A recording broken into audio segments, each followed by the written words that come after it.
Wherever you're more comfortable. It doesn't. You can stand, it's more dramatic. I'll be that way. quick if I stand. Okay, If I sit, beautiful. you never know what might happen. So, so Vanessa Maroney, Bedford Road.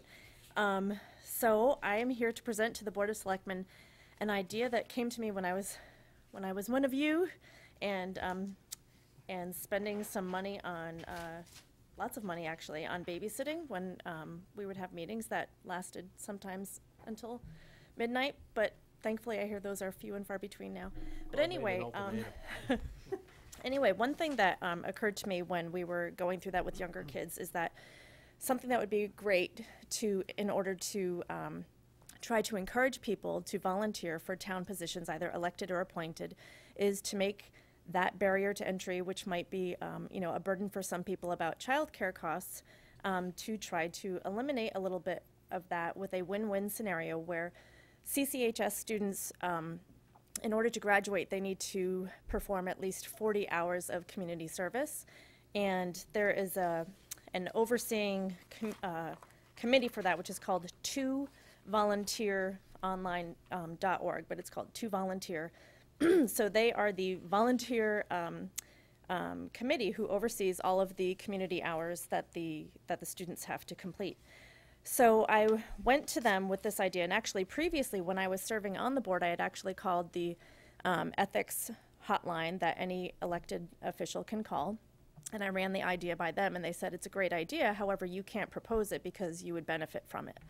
So here we are, and I still think it's a really valid point to try to just to help encourage people to volunteer and maybe give something back to students as well. So I spoke with the president or the president of the board for 2Volunteer, and she thought it was a great idea. Their board unanimously approved it, and in fact said that they would be very interested in bringing the concept to Concord as well. And essentially, I think, I'm not sure if this might have been circulated to anybody. Awesome. They did Which basically I just gave a couple of scenarios.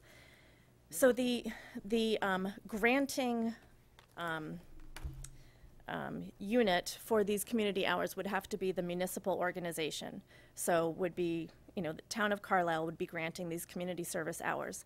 And the way that I propose that it would work is like, let's say Luke is in need of childcare. He hires his babysitter, who happens to be a CCH student who could use some community service hours. He negotiates with him or her on, let's say I'm going to be at this meeting for 3 hours. Do you want to do this for community service? They say yes. And then once the service is, once the childcare is done, then Luke would send an email to Tim Goddard, who would be the town staff, or basically or let's say when you had been on CONSCOM, it would have been to Sylvia Willard, Conservation Administrator. And then the town staff person would send confirmation of that saying, yes, so-and-so, the student's name, served, 3 hours of community service. That gets back to the student. They just retain that for their records, and it's at the student's, responsibility to file all of their hours, to record that on their online service. So really, that's it. And so I would just, if there are any questions or if you want to, discuss, but. So as a board or committee member, how do I find these eligible babysitters? Good question. And who manages that process? Right.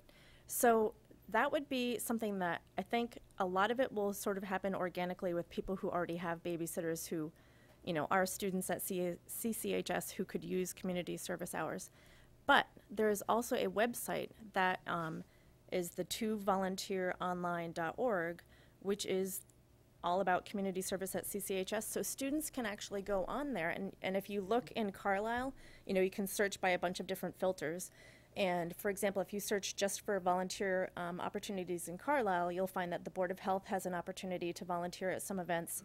And there was another, maybe it was an elections thing, but you can search under all these different parameters for, let's say you want to do healthcare, volunteer work, or you want to work on grounds, or you want to, any sort of stuff like that. So I think that you could have a listing there. That's what I believe. But that's something that can be, ironed out with 2Volunteer.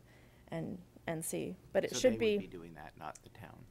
not that, as far as I understand, not the town, but you would have to put something forth to them, be like, hey, I believe, I'm in need of childcare during, Conservation Commission meetings, or, but it can be by like, let's say somebody was going on a site visit, where if you found somebody who needs community service hours, you can just, do that with whichever student you would happen to know, or, you could establish, most people, I think, have babysitters in town, but then, you could sort of network with other babysitters. I mean, that's how, I think the other night I went through about 5 people before I found a babysitter that was free for a certain event. So, I mean, there's a lot of networking of, that way, so. Yeah, I think it's a great idea. I just think,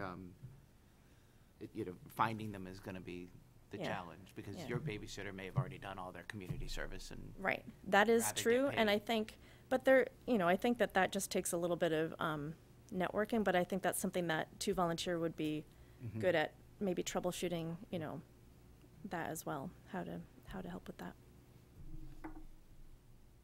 Yeah, no, I think this is great. I mean, I know I certainly could have used it instead of dragging my kids to meetings a couple of times. You certainly could have used it. Yeah, no, I think this is great. I think, hopefully it will kind of organically fall into place. And I think as, more and more people use it, it'll work itself out, hopefully.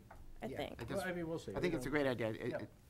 I have absolutely no problems with it. I just want to make sure it doesn't come back to something that the town has to manage, make sure that there's this pool of In students my who are- note to her, what I was thinking, the only thing where I wanted to involve the town on, and the only way to have it happen was to have that town staff member be the one to just, sort of sign off on the fact that, they did the certain number of hours.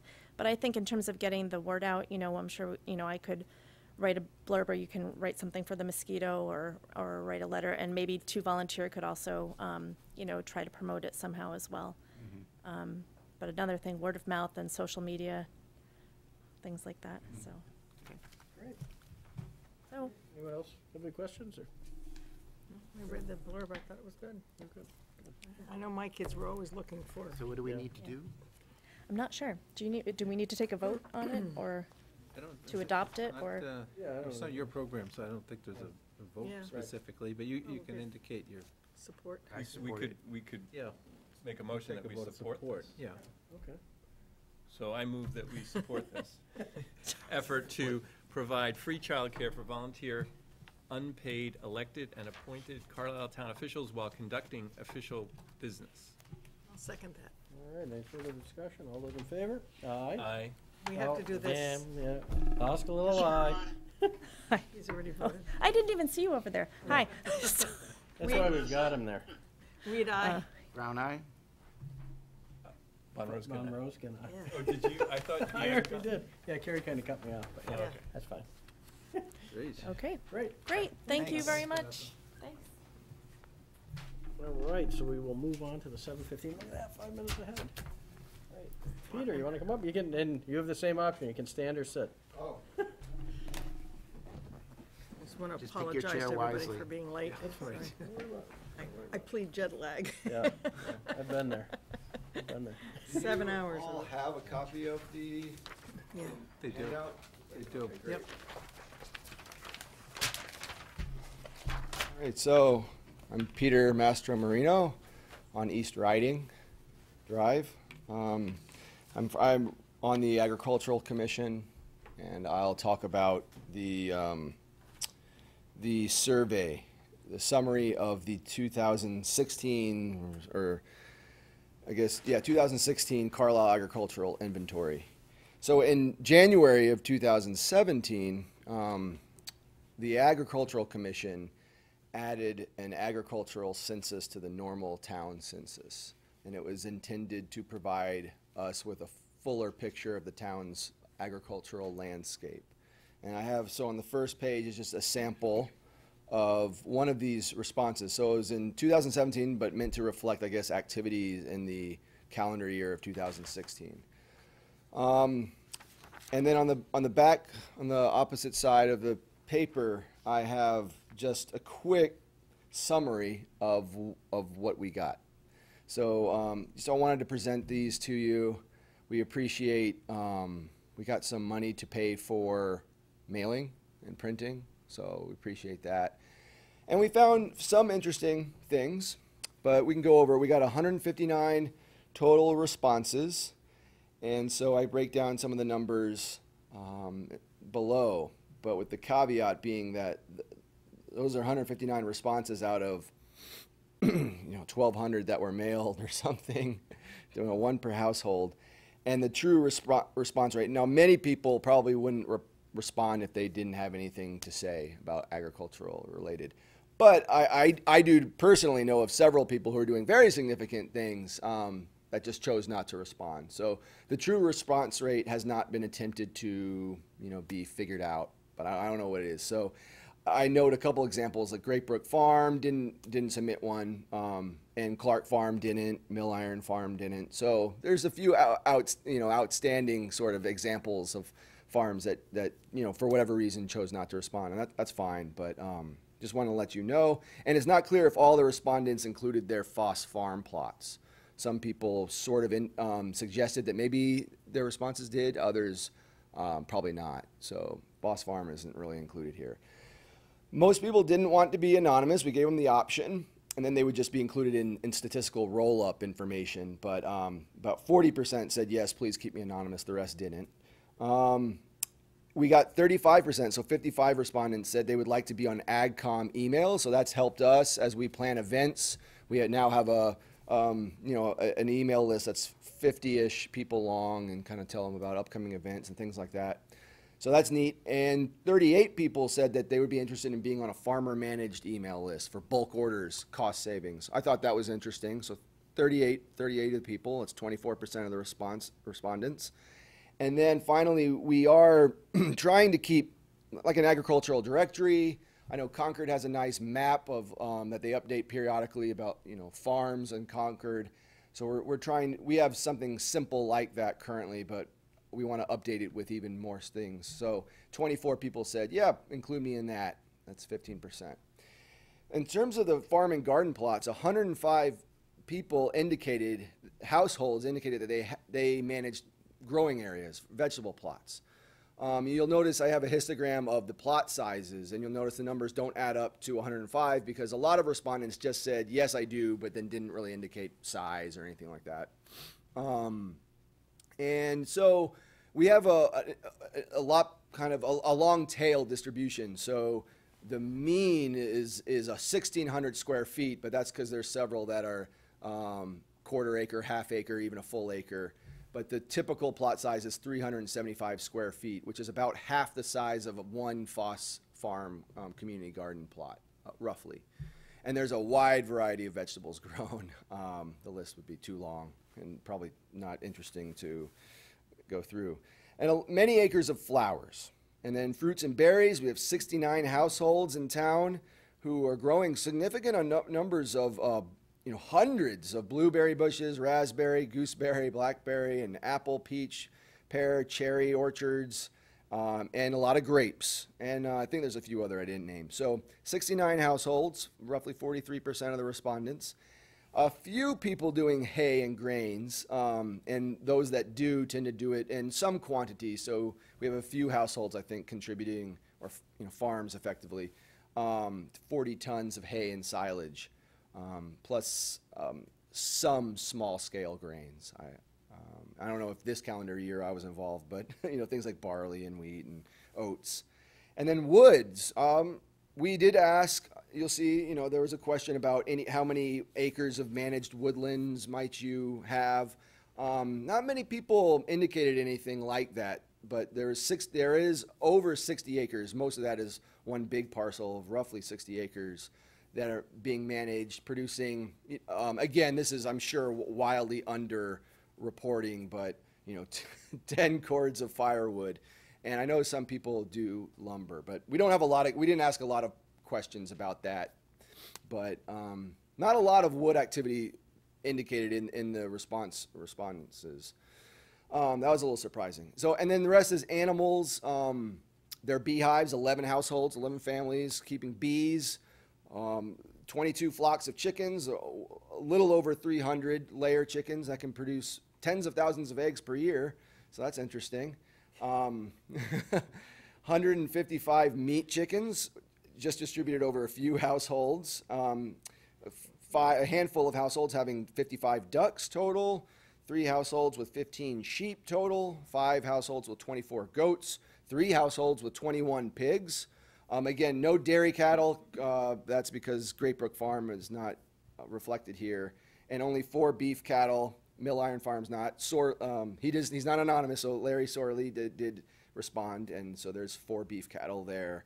And then a lot of 7 households with horses and 1 donkey and 5 llamas. And some significant maple syrup operations, a couple of households saying that, and one doing something interesting, getting dye plants and medicinal, so plants for dyeing and things like that. So, in all, it's important to remember, of course, that these numbers are underrepresentative of the actual totals to some degree. And so what did we learn from this? The main takeaway is that there's still some fairly significant agricultural activity that many people are actively engaged in. So I was interested to see sort of the background. I know, there's Clark Farm and Great Brook Farm and Sweet Autumn Farm and a few other farms, but I was interested. Well, how productive is just are the backyards of people's houses and things like that, and fairly productive. The answer is so there are easily hundreds of households growing part or part of their own food supply in their backyards, and in some cases significant fractions. So take that typical vegetable plot size of 375 square feet. Like I said, that's about half the size of a Foss Farm community garden plot, roughly 20 by 20. And if you've been to Foss Farm Community Garden in summer, you know how productive one of those plots can be. There's a lot of food can come out of that. It's amazing. And so when you add that to things like the Clark Farm CSA, which provides vegetable shares to as many as 200 households here in town, I don't know the exact number, then you get a potentially significant fraction of many households' vegetable diet, at least, coming from in-town sources. Some meat too, as the numbers show. But that's my last takeaway, is that relative to the potential of what could be happening in town, giving our sort of acre to household ratio, the amount of agricultural participation is not exceedingly high. I think there's a lot of potential still out there that I know we as the Agricultural Commission and by extension, the town of Carlisle, I think we'd like to encourage. It's a tough nut to crack. I mean, to really how to make it more attractive. But education is part of that, and other community events that make it fun and connect people, link people up, that are like-minded.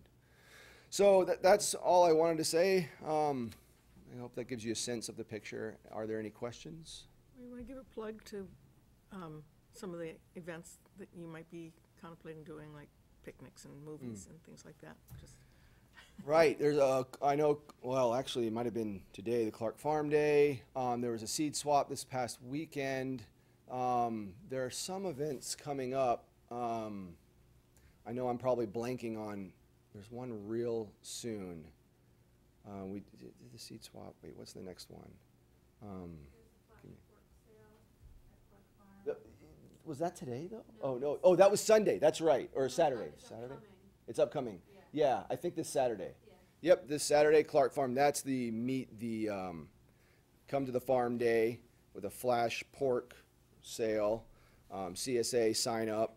And then we want to host some movie nights. Don't have anything scheduled. And I know this summer we'll have a Taste of Carlisle, the second annual Taste of Carlisle event, gala, if you want to call it, at Clark Farm. The whole idea there is how much food can we bring to that. It's a potluck that is like made from ingredients all grown here in town. I won't say what I'll be bringing, but no. Are you involved with the Carlisle Farmers Market on Saturdays during the summer and fall? The agricultural commissions, no, the agricultural commission's not. Is not, okay. Right, not really involved. We've thought about it, don't really know,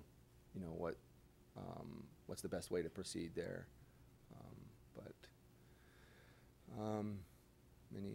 Any other questions? I'm texting Maggie. I forgot the eggs. Yes. All nights, I know, so I'm texting my wife. Is this gonna be an annual thing? Oh, yeah, well, we didn't do it this year. I'll have to think about it. I think it would be interesting from a trend point of view. Yeah, I think. Yeah, Right, but I don't think it needs to be done every year. I would, yeah, but I think we want to revisit it. And you would probably add some questions like, Yeah, do you have a plot in Foss Farm? right, we would refine it. Yeah, we want to, Just refine putting- it from yeah, some, lessons learned and actually trying to analyze the responses and what we'd like to ask. and I don't figure out. remember whether I filled this out or not, but I certainly don't remember also that there was any sort of, fanfare in the mosquito about it beforehand. So I'm thinking that if we were to do this Yeah. again, it would be nice if we do Publicize some of it, that education and publication beforehand. And Okay, and then also, as a grower of grapes myself, I would love to know who else is growing grapes in town and what their problems are. And so I'm just wondering how we could Yeah. maybe develop this into one of those networking opportunities. And, do they, We have some- did yeah. they get that black rot that I got this year? yeah, that's exactly the type of thing that, one of the things we'd like to try to foster is people talking to each other. So we can try to facilitate that through Yeah. Yeah, no, that'd be website and great. emails. Yeah, well, because like Foss Farm has that message board, right? Is it a message board or is it just a group email? It's just a group email. Probably, Maybe they don't have it anymore. I don't know. I haven't been on Foss for a while. yeah, maybe, yeah, I don't know. The garden club does these garden tours, right? But that's Yes. around aesthetics. It's not really around growing food.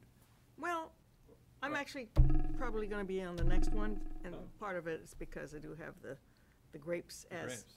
part of the landscape. Yeah. I wonder if maybe there would be a separate tour or something that's That's a good focused idea. around And do, food. Yeah, right. The whole Taste of Carlisle event was meant to yeah. perhaps go that route. For now, we're starting with the potluck, kind of getting our feet Yeah. wet and organizing, and then some people, doing the tours, Yeah, the potlucks, yeah, I guess that's a nice thing. People can bring the food they've grown. They right. Can, But the next and then step, they can share. right, and of course, we did host one workshop where people went to Sweet Autumn Farm and saw about, the principles of permaculture, and that's more in line of what you're talking about, almost like a workshop event. Okay, Great. all right, thanks. Thank you. We'll see if she responds. Anyway, she doesn't typically. she might need a volunteer babysitter. Yeah, in right, order to get her exactly. out Yeah, the door. does it count for spouses of people who volunteer? Yeah. I don't know. Yeah, that's cool. All right. We're running early. Wow. Carrie? We're running early. Yeah, I was running late and the rest of it. The momentum going. Yeah.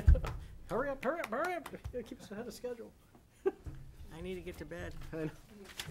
It's already 2 o'clock in the morning for me. Oh, gee. Oh, hi, Kate. Well, if you nod or what, nod Yeah, out. just I- give I'll me an elbow understand. in this, yeah. Yeah, I fell asleep at a BOG meeting a couple of years ago. I hadn't flipped, and it was the funniest thing. I'm sitting there, and boom, I was out, and then boom, I was back, and I flipped, and hey, I was done. So if you do that, Okay, I little understand completely. Power nap. Yeah. Of course, it was a BOG meeting. Yes, so it that's, wasn't yeah, it got bogged down on it. very- Oh, I'm sorry. it's the jet lag. We'll blame that Yes, on the jet lag. okay. Thank you. Welcome. So what I'm here for this evening is to There you talk go. to you about some proposed health insurance changes to what we currently offer today that I believe will be lead to cost savings in the future. And I'm asking for your support at the end of it so that we can make these changes.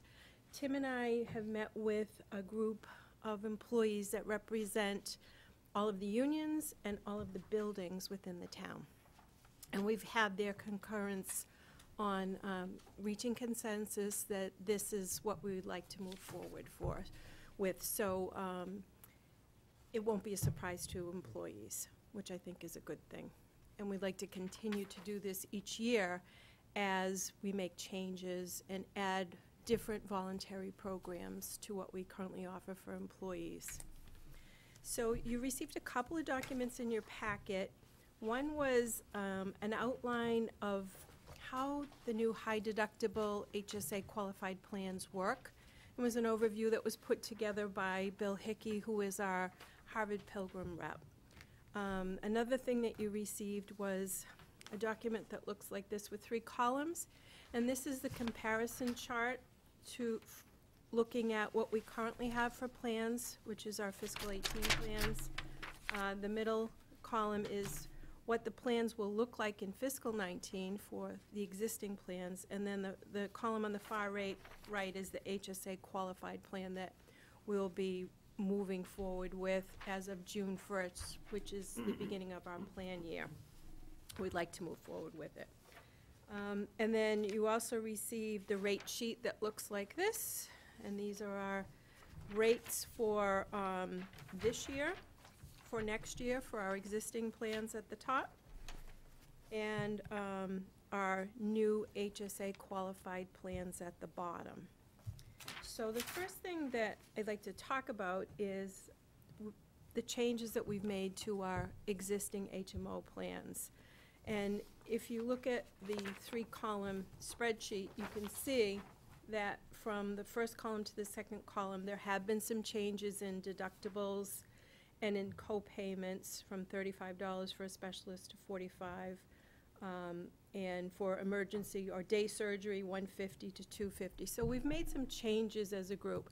This is the first time that Minuteman Neshoba Health Group has made changes in 5 years since we went to the GIC-like plans, which is the Group Insurance Commission. And Group Insurance Commission provides insurance to the state of Massachusetts and a lot of municipalities or groups that are like a housing authority. So they're municipal type groups. So this year what we're doing is making some movement towards more changes to be more like the GIC, because they have been making changes over the past few years. The effect of these changes resulted in a savings of 2% to what the rates would have gone up. So the rates would have gone up, if you look at this other sheet like this horizontal sheet, our rates that are listed for the percentage increase would have gone up an additional 2% if we didn't make these changes. Can I just ask you, these rates, these yearly rates or monthly? Monthly. They're monthly. Wow. Insurance is expensive. Yeah, sorry. And this is the total premium. So this is the total premium that would be split 50% employer, 50% employee. Okay, but still. But they are expensive. Family ones, We killers. don't have anyone on a POS plan or on a PPO plan.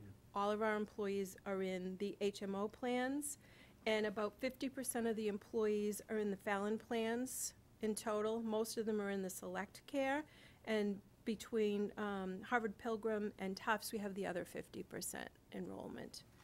But there has been a lot of movement to the Fallon plans because they are less costly and they do provide a very good benefit. And they've been broadening the list of doctors and hospitals as time has gone on, especially the Selectcare. That's more similar to a Harvard Pilgrim or a Tufts plan. The direct care is just a much smaller network. So a lot of people don't choose that because it limits who they can see for a physician or seek services at a hospital. Just out of curiosity, sorry, why all 3? We offer plans for Minuteman Neshoba from all 3, and it's been that way. We're part of a 17-member group, and I think it's to provide different costs for people. Okay. You know, because there is a good spread, and some of them have different networks. So this way, you're not just picking one provider and limiting yourself, because a lot of people have Blue Cross Blue Shield, which is a more costly plan to enroll in. So the HMOs are trying to provide a a good benefit, but if we provide more choices for employees, some of them cost much less for Yeah. premiums, so. Yeah, no, I just wasn't sure if you know, went with one, if you could get like a. We can't bulk do it, rate. if we are in Minuteman and Neshoba Health Group, we have to offer all You have the to offer- okay. providers. No, that makes sense, all right. And that's how you get your bulk rate, because Right. we're not just the one town. Exactly. Right. Yeah. Right. So, back to the 2% savings. So when we make changes to, like in our plan, more like the group insurance company's plan, which is the Tufts Navigator plan for group insurance, that's what our plans are modeled after. And we have cost savings that impact the premiums. The law requires us to share 25% of the savings as mitigation funds to employees for the first year. So the total cost savings for making the changes in the co-pays and deductibles across all 4 plans for next year consisted of a total of $31,408 in savings to the town of Carlisle. And the way I determined that was I just projected out our January census enrollment in each of the plans and looked at the 2% savings across all the plans, totaled it all up, and came up with the $31,408. And just to be clear, that is a savings in what the increase would have been. It is Exactly. not a reduction in what we need to Exactly, spend. exactly. It's what it would have been. But the law says because there's savings, we have to provide 25% of that savings to employees. So the town is seeing 50% savings, the employee sees a 50% savings, but we have to give half of our savings to the employee for the first year. So our half of that savings will be given to employees in the form of a health premium holiday for the first payroll in December, which means we'd give them a credit. If they're enrolled in an individual plan, they would get a credit of $45 towards their health insurance. And if they're in a family plan, it would be $115.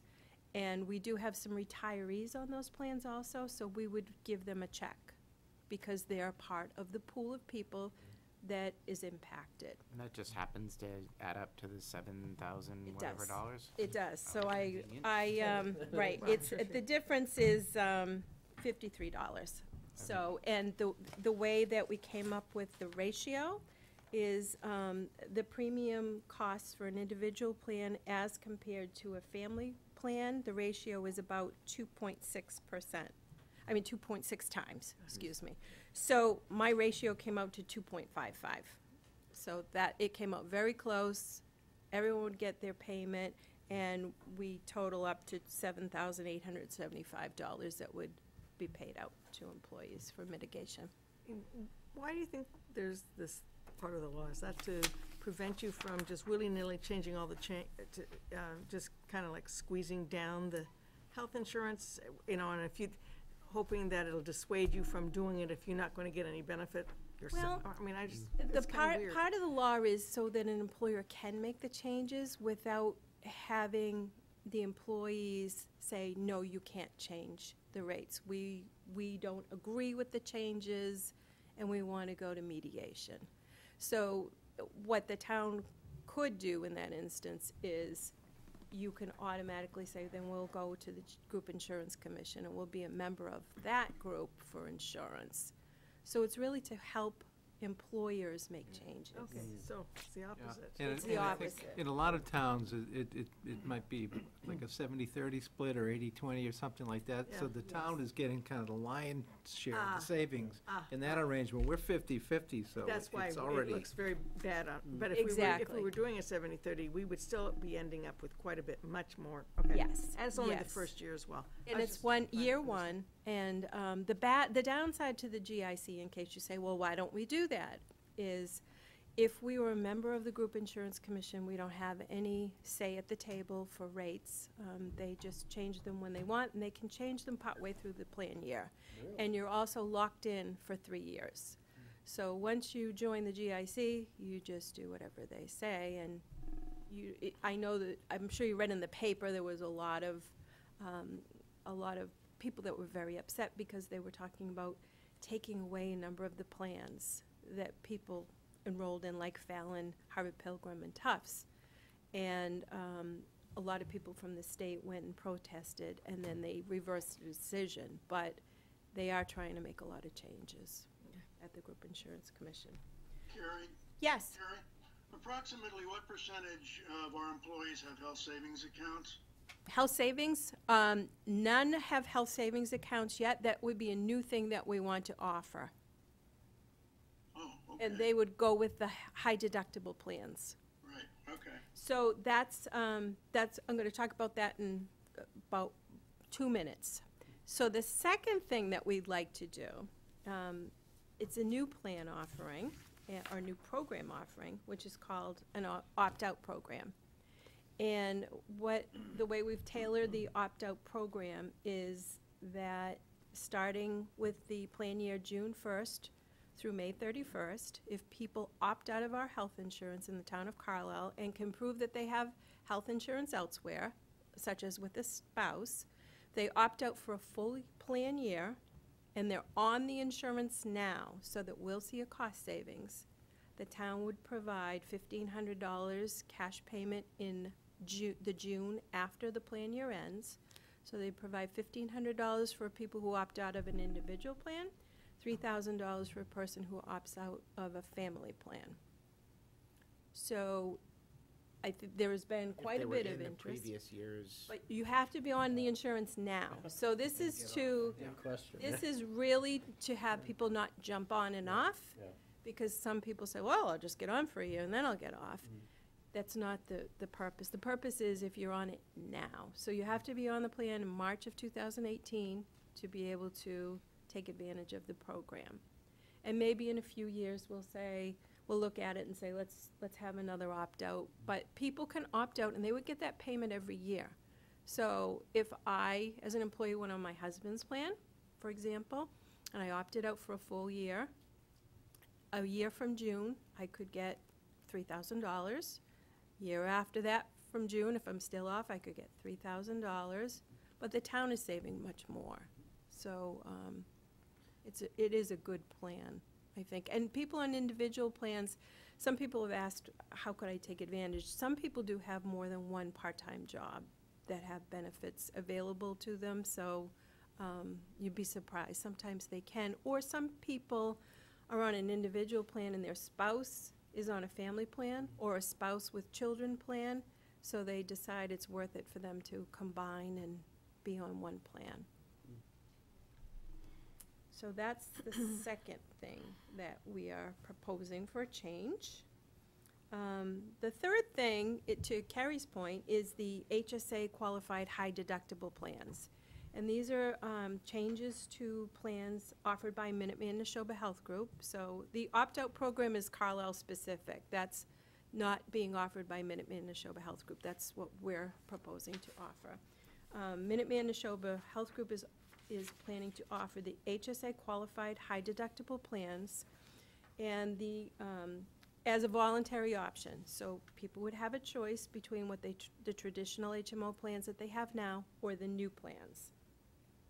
The new high deductible plans have a cost savings of 18% on premium share or premium rates for Tufts and Fallon, and 21% for Harvard Pilgrim. So the overall premium is much less, but there is a deductible that has to be paid before the benefits start to kick in. So we've had a couple of sessions for employees to hear from an expert. One of our healthcare providers, our representative from Harvard Pilgrim, came out in early January and presented to our employees. We had over 30 people at the school listen to the presentation. And there are also online presentations that employees have watched that also show the same individual presenting what the new plans look like and how they work. And there is also a session that employees have been invited to next Monday afternoon at Lincoln Sudbury High School, so they can hear the presentation. So the high deductible plans come with HSAs. And in order to get people to sign up for these plans, it is more palatable to people if the town participates in sharing and contributing to the HSA. So the proposal that we have for you tonight is that the town would make an HSA contribution of $400 for an individual plan and $800 for employees who enroll in the high deductible family plans. And we would make the contributions half right up front when the plan year begins in June, and then half in October.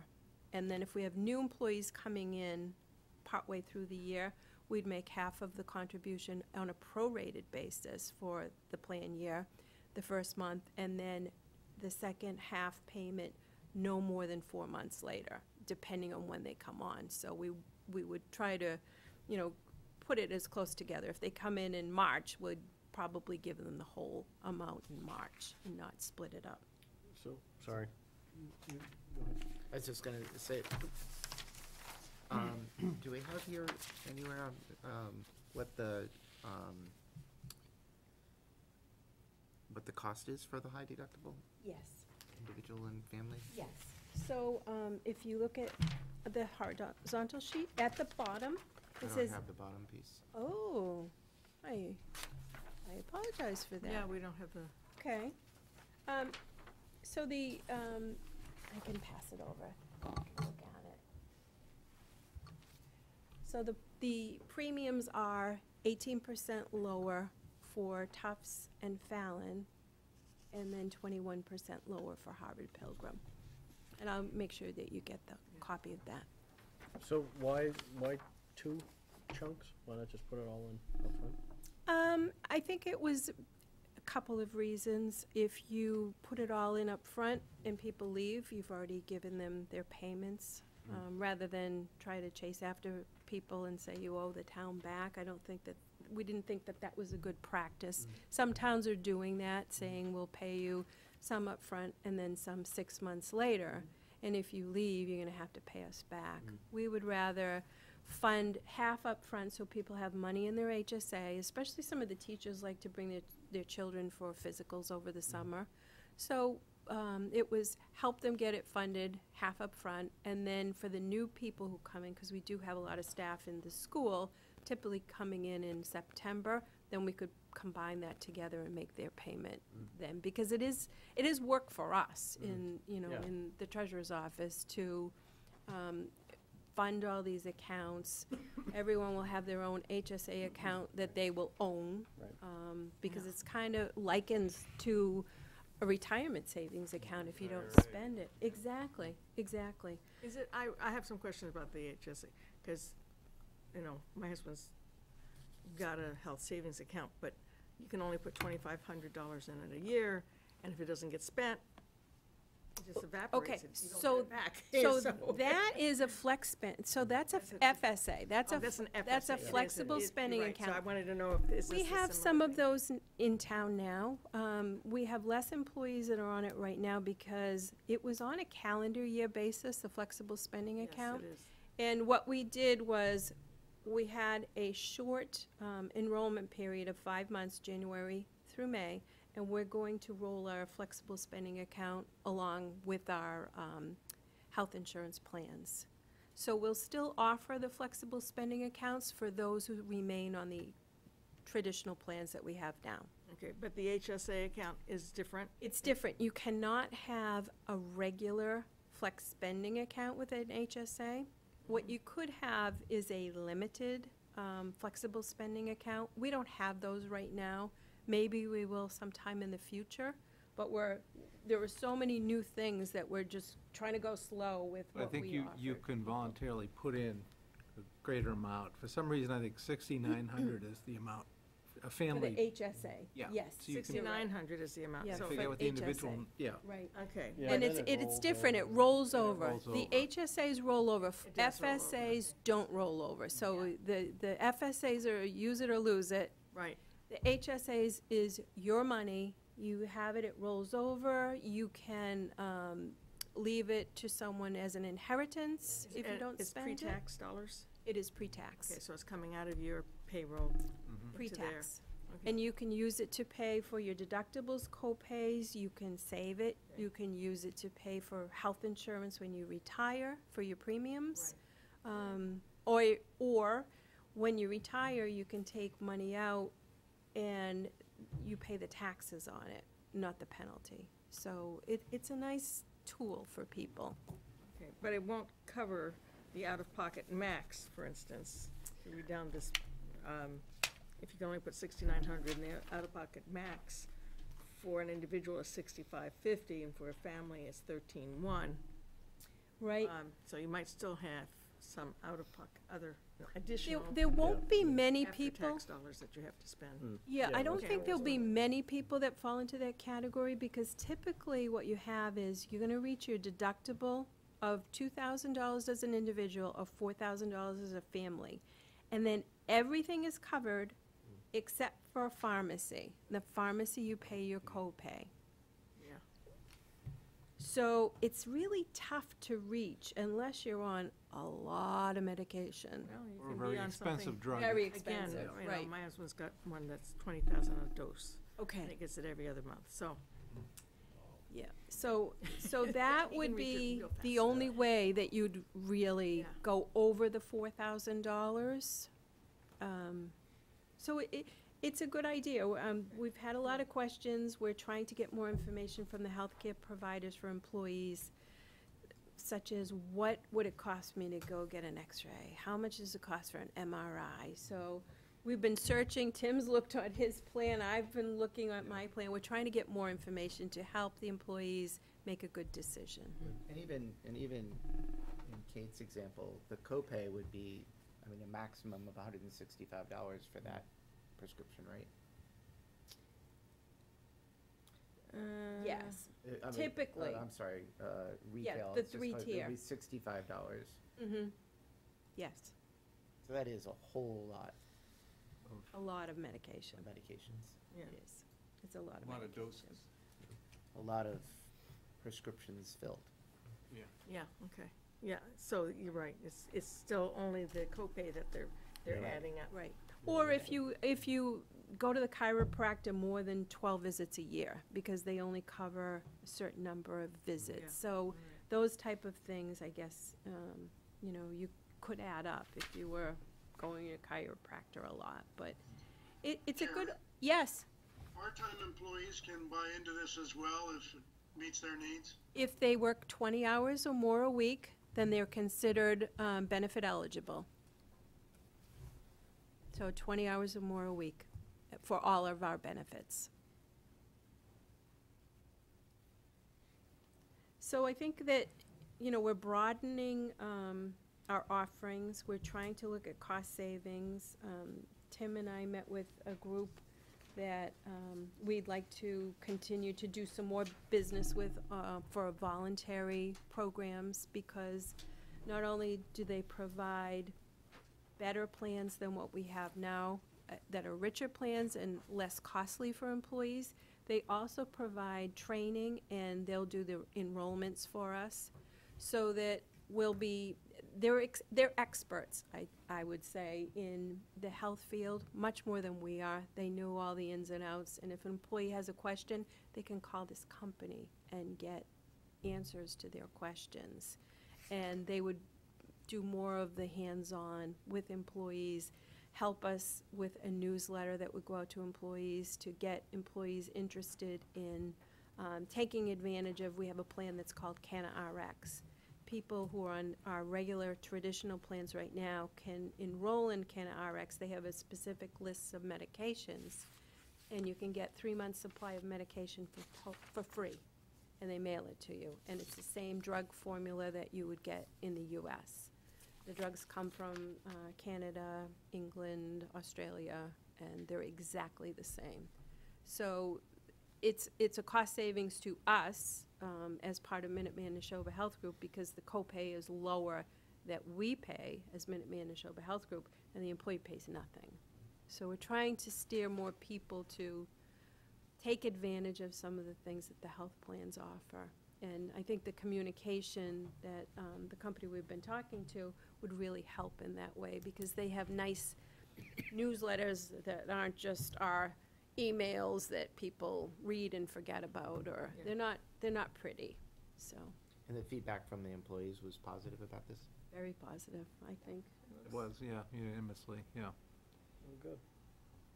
I think Which they is a plus. I think, and they were really pleased about the opt-out especially, Yeah, and I that bet, they yeah. have a choice now with the high deductible Karen? plans. Yes, We have a fairly high percentage of our employees that are not benefit eligible, correct? I don't know if it's a high number. There were a few, 20%? I think it's probably less than 20%, because most of the people, My question is, if there were those that weren't benefit eligible that could benefit from having this kind of health plan rather than any other, and we didn't have to make a payment, duplicate their payment, could this be offered to non-benefit eligible employees? I mean, no. do you see any demand for that? I don't. I think the difficulty with that is that's the rule in Manitoba Health Group, and that's the traditional rule across the state of Massachusetts, that you're benefit eligible when you work 20 hours a week. So I don't know if there would be a law against that. I'm not sure. I can look into that. I'm not sure if we can do that. Well, I don't know if there'd be any demand given the premium prices and if they weren't subsidized. Right. But I just wondered, since Right. it seems to me a lot of people would be affected then. There's a law that allows the firefighters to come on our plan at 100%, and we do have some enrollment from that. That is a law that they can come on, because they're a voluntary group. How many employees does the town of Carlisle have? I checked that the other day. It's funny, because I looked at the number of W-2s, and I think it was 312. And we have, And that includes the school. that includes the school. That includes everyone. So it could include senior tax workers, it could include, it's Firefighters. everybody. It's everybody, but that's the total number of employees in the town. Got about 100 health plans. About 100. Wait. Yeah, I think we have 105 Wait. health on plans insurance. now. Yeah.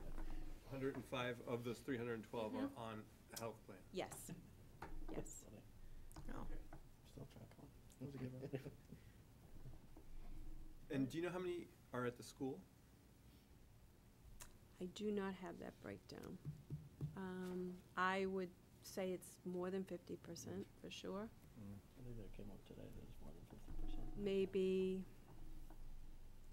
it's tough to say with the on-call firefighters and the police. I maybe 60-something% would be my guess.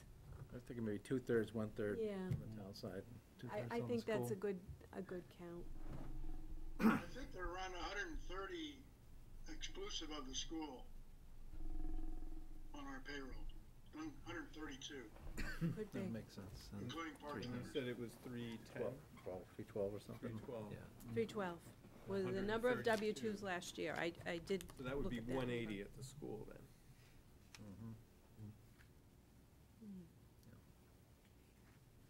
And this applies to the school. Absolutely. We manage the benefits for the school also, for all employees in the town. But not the regional. Right, but the regional has the same thing.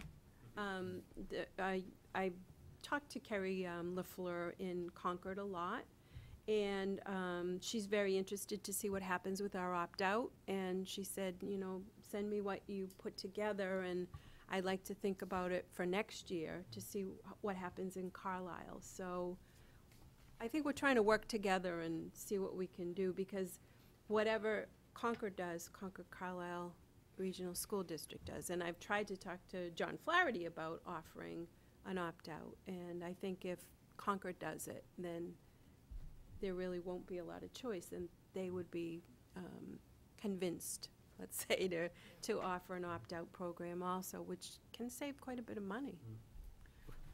I have a question about the school. The town covers their OPEB, right? Do we? For, I think we do. for, I think for the school, Carlisle, it's Carlisle School. yes, they're in Town, our It's not actuary. in their budget.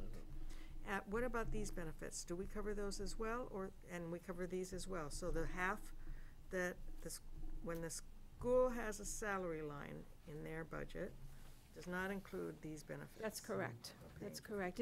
It's all held in a, one line item in the town. Yeah. Is that is there a reason historically for that, or, I mean, because it's Excuse hard me. then to know exactly what is the school costing us. It's really hard. I do have data that shows how many people are enrolled and what the breakdown is in the cost of each year for town versus school, town employees versus school employees, town retirees, and school retirees. I have a breakdown of that data. That Okay. But I mean, in terms of, day to day, would it be more difficult if you had to have it in the school budget, if whatever was school? Essentially that split the health account into multiple accounts by department, sort of, by like fire, police. Yeah, well, maybe we should even do it by department, I don't know. Yeah. So That's- so- Is that even legal? I mean, I don't know. I don't know, I'm just, I think school should, mostly yeah. I'm looking at school because Yeah. that's the big, yeah. that's I the think big we have to thing. carry the But benefits for all the town's Yeah. employees. It's almost like you need two parallel systems, one that's designed for legal reasons, for accounting or whatever, reporting that's required, and then another one that's designed for understanding, where the money's being spent and.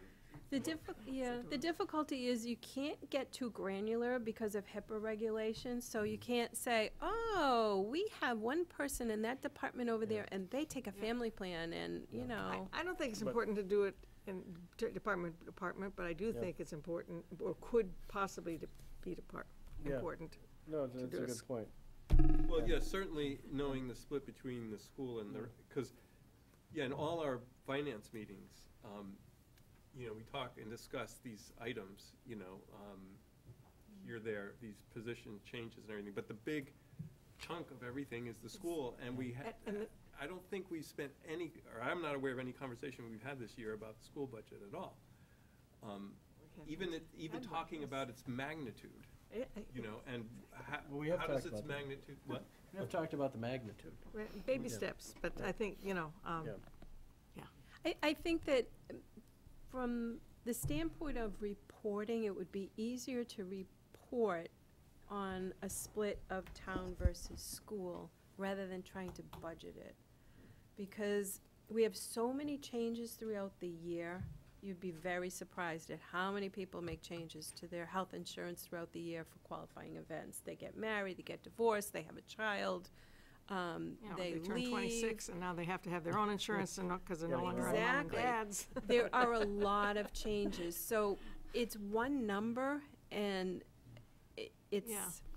but that I do for think, budgeting and also in terms of hiring for the school. I mean, Yeah. we turn ourselves into pretzels on the town side because we don't want to hire somebody for more than 20 hours so that we won't have to, blah, Right. blah, blah. Yeah, that's an And excellent The point. school, well, gee, put another full-timer on, who Yeah. cares? No, that's an excellent right, point. you're right, it's to be more mindful of it, Just I to be more think. mindful, yeah. No, that's a It's- very good point. Yep.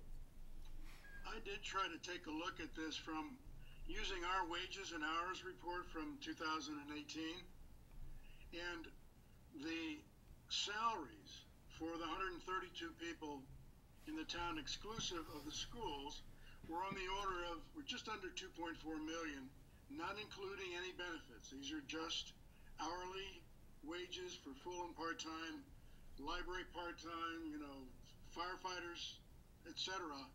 And it came to 2.4 million, just wages, without any benefits.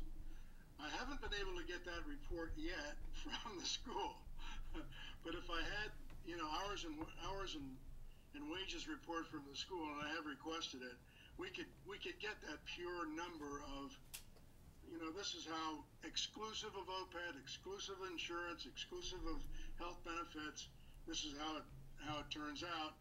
And, you know, we could calculate that 8 ways from Sunday including how that adds up to how many tax dollars a typical taxpayer pays for the police, et cetera. You know, we could get somewhat granular without having to identify any individual. So it can be done. It can be done on one legal-sized piece of paper. We just need to get the data and approve someone to give us the data and get our arms around it. No more soapbox. Yeah, well, so then the other question becomes, I guess, as selectmen, you know, we're not allowed to delve into, or not authorized to, to talk to the school and say, well, you know, you should be hiring these kind of people and this or that or the other thing. But what we can do is sort of look at the whole budget. That's definitely within our purview. And we do have the capability. One way to look at this is in a benchmarking kind of way. There's 351 municipalities in Massachusetts. And I think it's entirely reasonable to look at them and compare ourselves to them. And, you know, what's interesting is if you look at the state data, which they present, you know, it's readily accessible from their website, we have, according to that data, the highest per capita salary of teachers anywhere in Massachusetts. We are number one. Exclusive of benefits. Yeah, well, I don't know exactly. It's close to $100,000 average salary. I don't know if that includes benefits or not. It doesn't. Not. So that's not. what Okay. that's what I'm trying to underscore. Right. Exclusive of benefits. Right. So what your point is that the education budget in our town looks like, from the raw numbers, the way we're dealing with them here, is approximately 2/3, but it would probably be actually higher than 2/3. Exactly. Because of this. Because that doesn't count all those of benefits rather that we are significant shouldering. benefits. Yeah. So so in many respects, Carlisle is at the very top end of expenditures. For instance, if you look at the percentage of real estate taxes, of residential real estate taxes that on a per capita basis, well, the absolute number of dollars spent on a per capita basis of residential taxes, we are the highest in Massachusetts. Yes. There is no other town. And the next town down is like 4.5% lower, which, you know, is a significant, so it's not like, well, we're all clustered here within 0.1%. There's a significant difference. So, you know, I don't know, one could look at the school budget and say, hey, you know, if we benchmark this, you know, should we really be at the very extreme? You know, should we be, is that our objective? You know, is that a smart place to be? What can, you know, should we set some you know, guidelines or to say, well, look, we only want to be spending this percentage of our budget on the school, or, you know, we only want to do increases of this much, you know, going forward, and so on and so forth, so that we don't end up where we are sort of right now, I guess. I think it would be healthy for the FinCom, the select board, and the school committee to have a joint meeting shortly after town meeting as possible, because if we can't wait until December to have this conversation, just to broach the subject and to talk about the fact that we're 3 legs of a stool, you know, and one leg is just taking up too many of the resources. It's going to break the stool eventually, and then we'll have nothing. So, yeah, I think it would be nice to have that conversation. No, that's a good point. All right. So, do you need anything from us on this?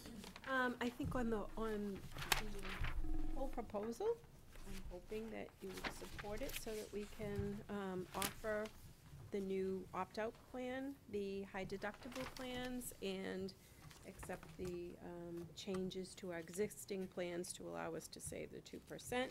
And we have a benefits fair coming out soon, so Monday for our employees. I move that the Board of Selectmen approve the health insurance changes for fiscal year 2019? 19.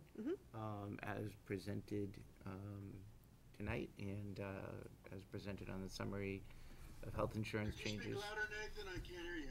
Sorry. Okay, I'll start over. He's just making the motion. I move that the Board of Selectmen approve the health insurance changes as summarized tonight and on the handout entitled Summary of Health Insurance Changes, March 26, 2018. Second. Okay, any further discussion? Oscar Little, aye. Kissinger, aye. Reed, aye. Brown eye? Von Roskin, aye. Thank you. Thank you. Good. Yeah, and Thank you actually, very if much. So, Yes. so I'll email you, but the next meeting, with the, it's on the 4th, On the 4th. yeah, at 4:30. So it might be helpful to have a couple of those numbers then. I would be glad to. Why don't we talk about what you'd like to see? and All right, sounds great. if there's something. Thank you. All right, so thanks for getting us behind, Claude. I'm gonna blame you. So now we're submitting. Oh, that's Well, my I- job. Right, It you're the says lame duck scapegoat. now. It I can says write. scapegoat right I'm on gonna there. blame you for everything now. Yeah. Right up until you're gone. All right, Pete. Hey. Uh-oh. Oh, falling apart. Was that your food back there that came in? Eggs. They're Bob's eggs. Yeah. Oh, Bob's eggs. Yeah. Okay. Yeah. No, I don't get to eat. See if you need to take a break. No, you see this? I can live off of that for months. Yeah. Oops, sorry. Oh, that's not you. I'm gonna kick it again. Okay, All right. great. You can just roll. Sure, yeah, so we're here tonight to talk about the regrading of the planning board administrative assistant position. I wanted to give everyone a little bit of background, because I know there's multiple regrading requests out there. Of course, we feel ours is a little bit special, and I wanted to kind of give you guys a background of why it is special. About 2.5 years ago, we made a switch, right? We had a full-time planner and a part-time administrative assistant. Our planner was retiring, so at the time that switch was a little bit about trying to retain him, longer.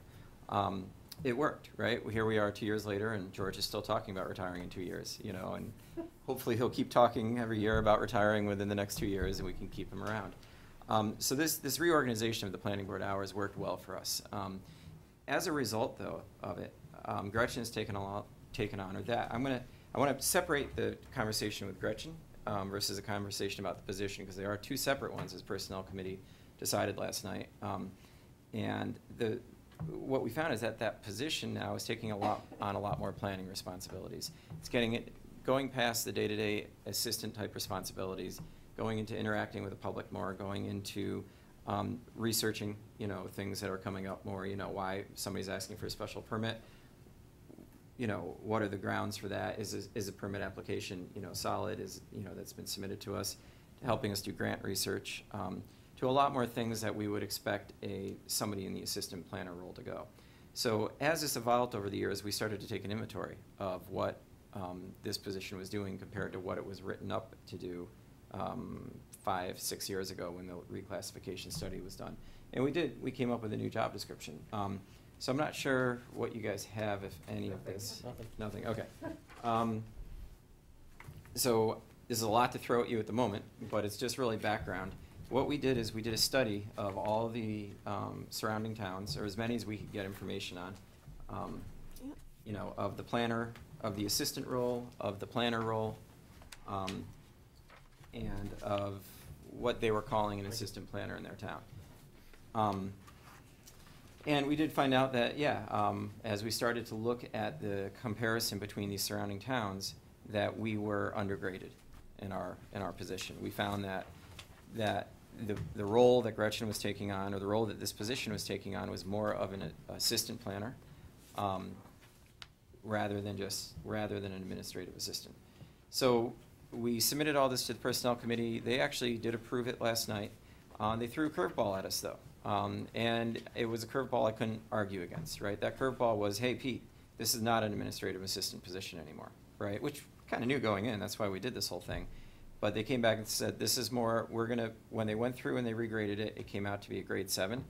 And then they started comparing it to the assistant to treasurer, assistant to Board of Selectmen, assistant to type positions, which is more of that planning assistant. So they have retitled the position as well for us to be assistant to town planner, I believe, right? Tim, was that? Yeah. So as a result, it is a new position. It's not a regraded position. And we will hence have to post and go through all that fun stuff that we have to do with a new position. But again, once they came to that conclusion, it wasn't something I could logically argue, because they're right. You know, the responsibilities have changed quite a bit over the past, definitely over the past 2.5 years since we made this change. So that's the news on the regrading. Now I know what you guys are really concerned about, because it's a tough focus of every conversation, is how does this impact the budget? Well, I do have good news on that as well. There was a snafu somewhere in all of the budget talks for the past few months. The budget that FinCom, does everyone have one? Claude, did you get one? Budget, okay. The budget that FinCom had presented to you, you'll notice that this is almost identical. Well, it's because the GIS analyst was in there. After meeting with FinCom and you guys a while back, the planning board discussed this GIS analyst position, and it was consensus of the board that they would rather have a volunteer, me, do it for now. So I've been taking on the role of the GIS analyst. You know, we've gotten it off the ground. We do have a system up and running for Carlisle, and we're slowly trying to gather all the data out there. But we had wanted to rescind that that position from our budget, the $8,000 a year. That was done, and it was actually submitted to. Well, it was done. I don't know where the confusion was. I thought it was submitted to FinCom, but when they presented the budget to you guys, it still had it in there. So if you actually look at this budget, this is probably a little bit lower than what was already in there, and this is under guideline right now for what we're submitting with the changes for this proposed position. Now, in order to get it under guideline, what we had to do is we had to cut off the step. So as you know, when you regrade something, it doesn't say, hey, here's the exact salary it's going to be. It says, here's the new range, right? So what I agreed to with FinCom last night was that if this goes through, that we would cap it at whatever, you know, our budget is. In other words, if we go out there and we have to repost this position, and the salary range, I believe, is around 60 to 70, it's in the packet, but we have enough for 60. It's actually, since it's not full-time, it's 30-something hours. It's a little bit lower, but whatever that is in this budget, we would say we would cap it at that step, and we would not exceed it, you know, in this budget year. So the posting would go out there to say, hey, starting salary of maximum of X, range of this position is, you know, is A to B, you know what I mean, out there. So that's kind of where we stand with the budget. We come in at guideline now, or $9 under. And it would be enough to fund this assistant planner position at a middle step of the current grade that personnel committee came up with. It's coming in $9 under budget. Correct. What we're getting in this is the new position, but Yes. we're losing the GIS analyst from what was in it. You've lost a paid previously. GIS analyst and gained a volunteer. And we still don't have a full-time planner. Correct, and we still don't have a full-time planner. Now, Worries me. well, I want to talk about that a little bit, because that was also one of my worries too. It's not that I believe the planning board needs a full-time planner. I mean, we are not a sprawling metropolis here. Let's face it. You know, we have very limited. That's what we're trying to. Right. Yeah. Aspiring to be. We spend as though we are. Yeah. That's certainly true. And when we did this change, we did it at request of our staff, right, to flip-flop them, and also as a trial to see how it works. It's been working, you know. When we go to rehire, my biggest concern is, are we going to attract somebody with a part-time position? So I know in the meantime, we've had other requests from other boards for planning hours. We've also had, you know, a housing coordinator retire who was by education and certification a planner, right? What I had proposed to Tim a while back, and I know it's being entertained, but I don't know if it'll go anywhere, is can we, if planning board really wants to keep part-time, can we coordinate that effort with other boards that needed a planner and maybe attract a full-time planner, but split that time up between the different boards? Made a lot of sense to me. It makes a lot of sense to Yeah. me, too. I would advocate for something like that, because I think a lot of things walk in the door today that don't get planned as well as they could be, because the planner is only looking at drainage, and he's not looking at, well, We're maybe not we looking could at- put some housing on this, or we should have maybe try to save some of that for open space, or, and Yes. I don't think we're getting the best plans out that we, I fully agree, but I don't know if that would be the town planner's role. I really think what this town is missing is a strategic plan going forward. And we Well- are beginning to work on that, outside of that planner but role. a planner Yeah. could still be helping you with the master plan Yes. as well, Yes, and with the directly. Yeah. GIS function. Yep. So I'm concerned that we are having that we have somebody on staff who is cutting down hours, is in a position Well, that maybe we yeah. need to revisit, and that we don't have a succession Yeah, no, that- plan again. I Well, mean, this would address that, though, right? Yeah, this would Well, I'm address not it. sure it does. Well, let me address the succession plan, because yes, at the high level, this addresses the succession plan.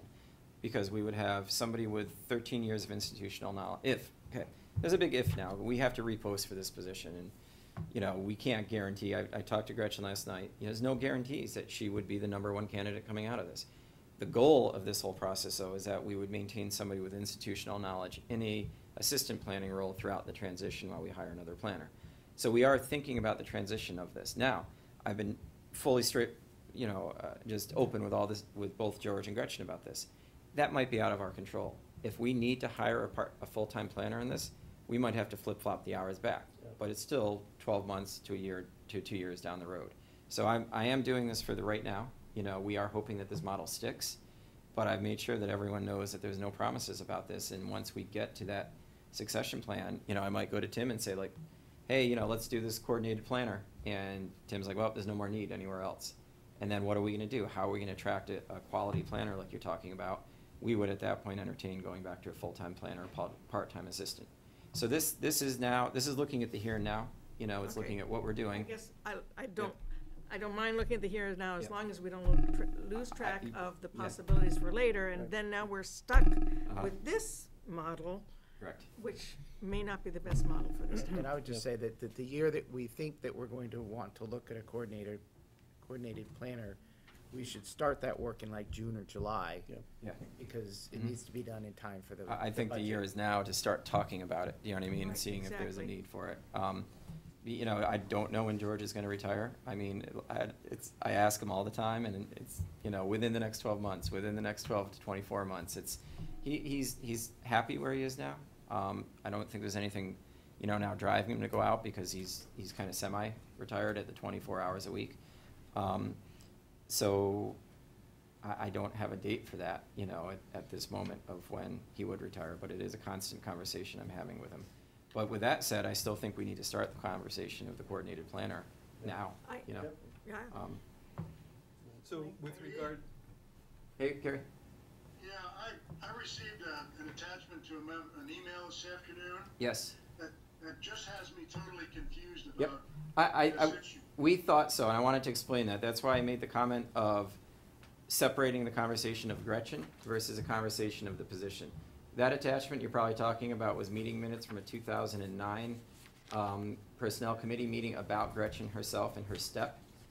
That we had submitted to Personnel Committee because we didn't know they were going to reclassify the position as a new title.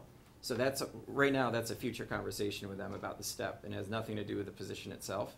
The step is employee-based, and that's where the years of experience comes in, the education comes in when they determine her step.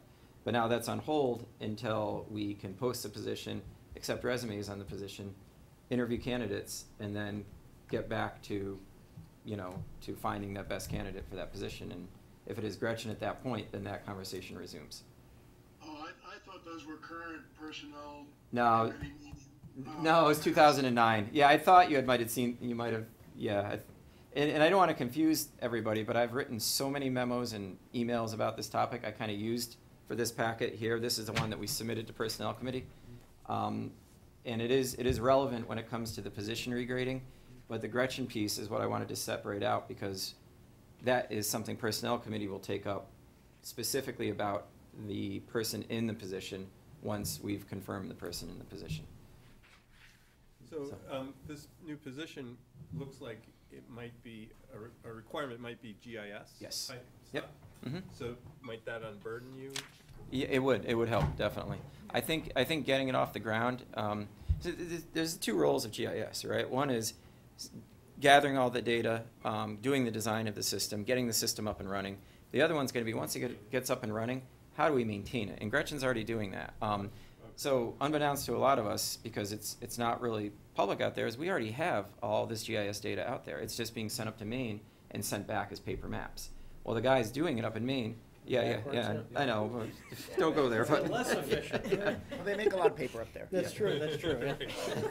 That's where the paper comes from. But the guys doing it up there are doing it off from a GIS-based system. So once he found out about my initiative, literally, I had instant maps. He just sent me all his shape files and everything. I was able to load them up into ours and get it off the ground. So Gretchen's already managing that, of keeping those maps up to date and sent up to Maine. We're looking at, because right now it's annual, and to me that's too slow. So we're looking at increasing the frequency of it to, yeah, exactly, something like that. But not new paper quarterly. Not new paper quarterly, no, because that costs money. Some But tablets. getting the updates up there quarterly, and then getting the electronic files back into our GIS system since then. I mean, After that, So so. question about the GIS position, in terms of the requirements, would it be a BA like Stowe has? The GIS, wait, We don't have a GIS. we don't have a GIS position yet. That was taken off. That's what I'm saying. Most of the assistant positions for the other towns require a BA. Yeah, it would be. It would require a bachelor's degree. Yep. Yeah, and we're So thinking, Her current salary is not based on steps because she has a master's and doctorate. part of it is, yes, but that's not the grading of it. It is. Yeah, part of her current salary is gonna be based off from her educational background and her experience personally. That's the step part of the grade, of the overall grade. So once we get to a grade, so Gretchen is already a step 7 in her current grade.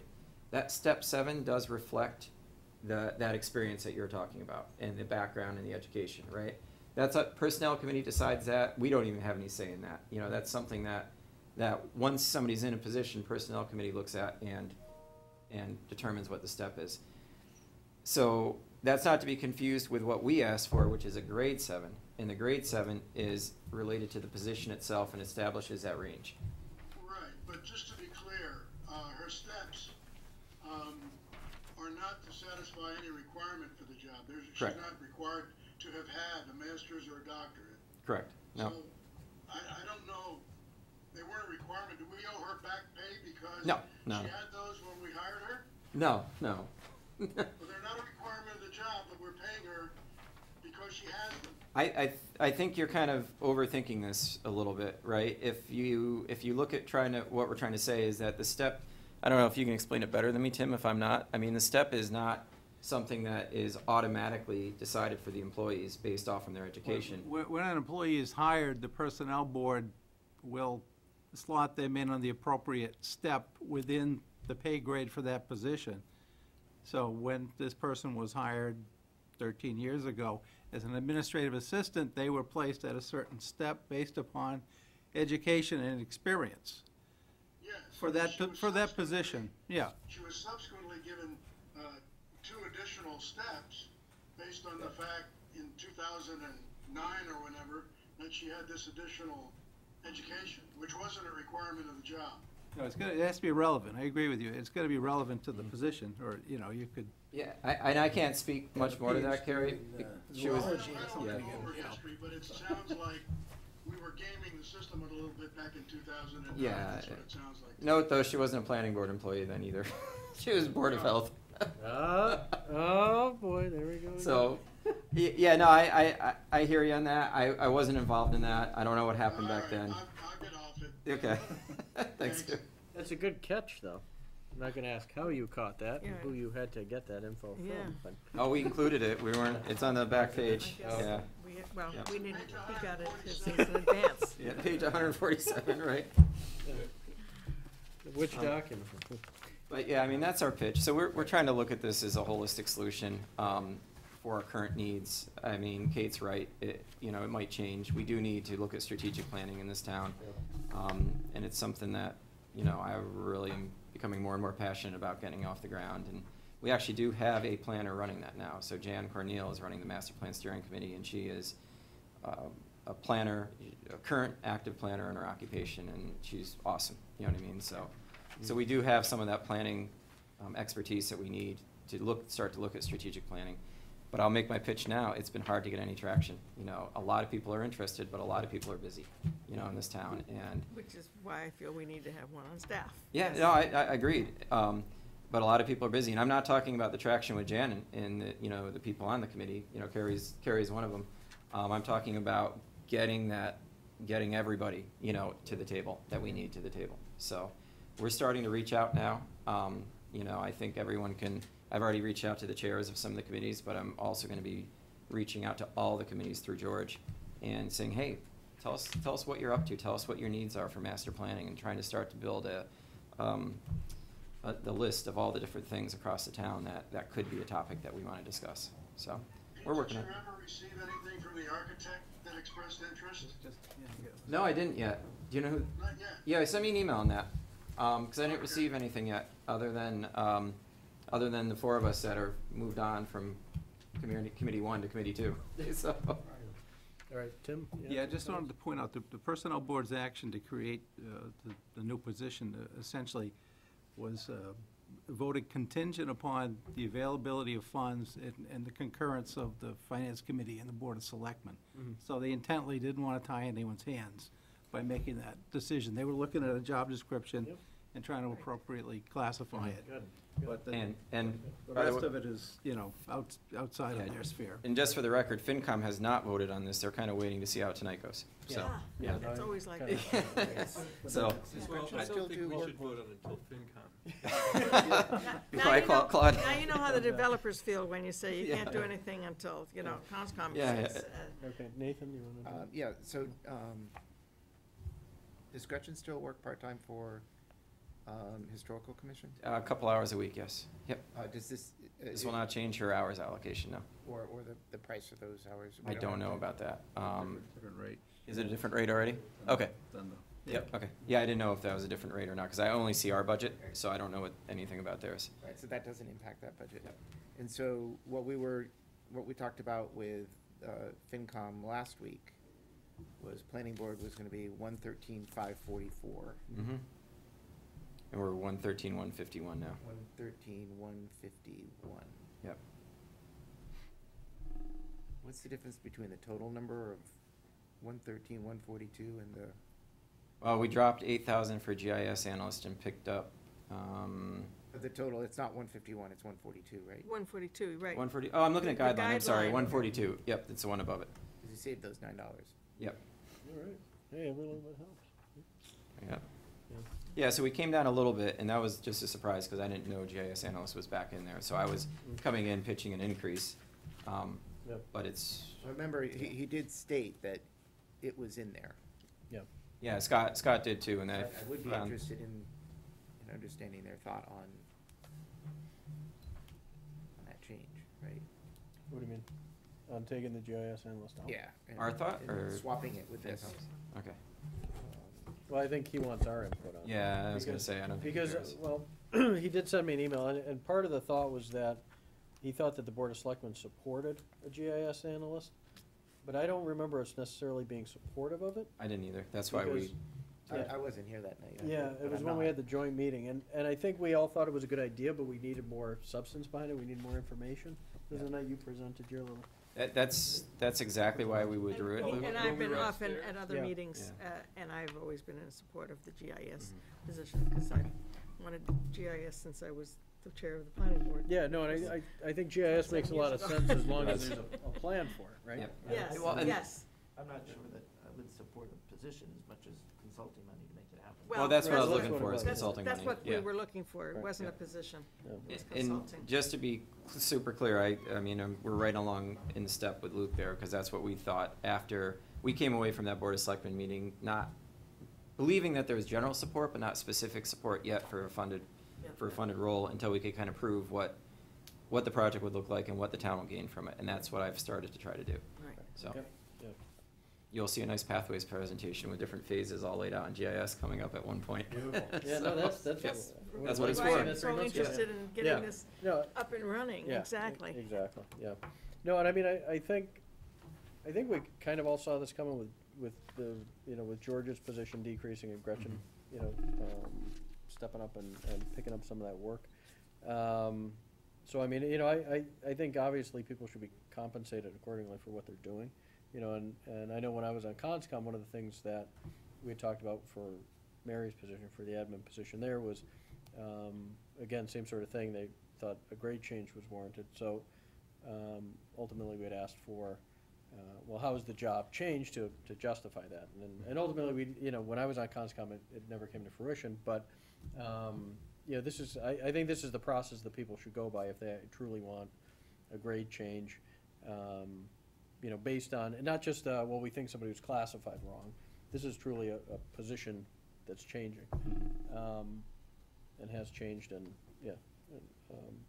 And what is the total dollar value change of this change? That's hard to quantify with COLA. With COLA, I can quantify it. It looks to be about, do I qualify it with or without COLA? That's the question. well, it's right there, is it the 86? Yeah, it's the 8678 with COLA. Yeah. It must be close to, Yeah, about what the what GIS GIS is, position, right. Yeah, I don't get this because this, Because the GIS wasn't a position, it didn't have COLA, it was a consultant, right. so that's. Yeah, what that's made why, it. that's what makes it go up a little bit. Yeah, part of this too, though, what is comforting to me is, that you had already made this pitch to Gretchen, and I think, the planning board fully understands that in a year, this position may change. If, it's not gonna be set in stone. I think 5 of us here, well, you're not gonna be around, but 4 of us here have heard it, we'll all be around next year. I may not be around the year after, but, I think that's really the way to move forward with this, is that, we will look at this again in a year, and if George is still here, and this still works, then great. And great, yep. But if not, then, we reevaluate it as a whole. I mean, this is, kind of what we've been asking boards to do with the succession planning. Let's We've figure been out a really- proper way to do this. Yeah. I mean, I think this is, the most cost-effective way to do it. So I mean, I think we all appreciate you being, aware of the budget and the restrictions that we have. So, yeah, I mean, I think, I'm supportive of the position change. I don't know what other people think, but. I mean, it's hard with just getting it now, but on. Yeah. Yes, I Yeah. know, yeah. Page 2 of the job description, I handed them all out, sorry. you don't have it memorized? Thanks. The, 1, 2, 3, well, the fourth wheel. Outside the The parentheses. third wheel, It serves, paragraph down, yep, serves as, Mhm. this serves as a full-time staff person? yep, They're not full-time, right? they are, according to town standards, 34 hours, Tim, full-time? Full-time? Yeah. Well, really, anything over 20 is Anything over It's still 20. considered full-time? Anything over- benefit yeah. eligible. Yeah. Yeah, I was told. 35 is kind of the 30, yeah, standard for 35, most and she's people above that work a Okay. full-time schedule, yeah. You can keep that in case there are more questions. So when George went from full-time to part-time, Mhm. the town got a bonus then, essentially, No, because I, No. no? Because. It's- reduced hours. I'm baffled by it now, if I, It went to hours for the administrative assistant. Right. yeah. So there was a slight increase. So we increased the hours for the admin assistant, but I did the math, if we switched back to a full-time planner and a part-time assistant, we're saving between 15 and 20K. Do you know what I mean? At the current step 7 and the step 9, which he is at. He's at step 914 is, Well, that's or a grade proposal 9. you better come back with next I mean, year. so then. yeah. he reduced his hours and we put in more than. We put in a few more hours at the time, yeah.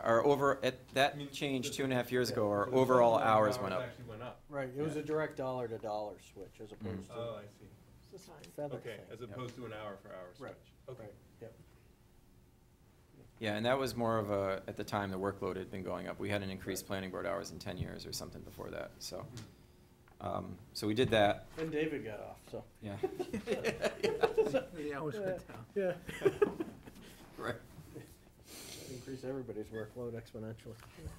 Yeah.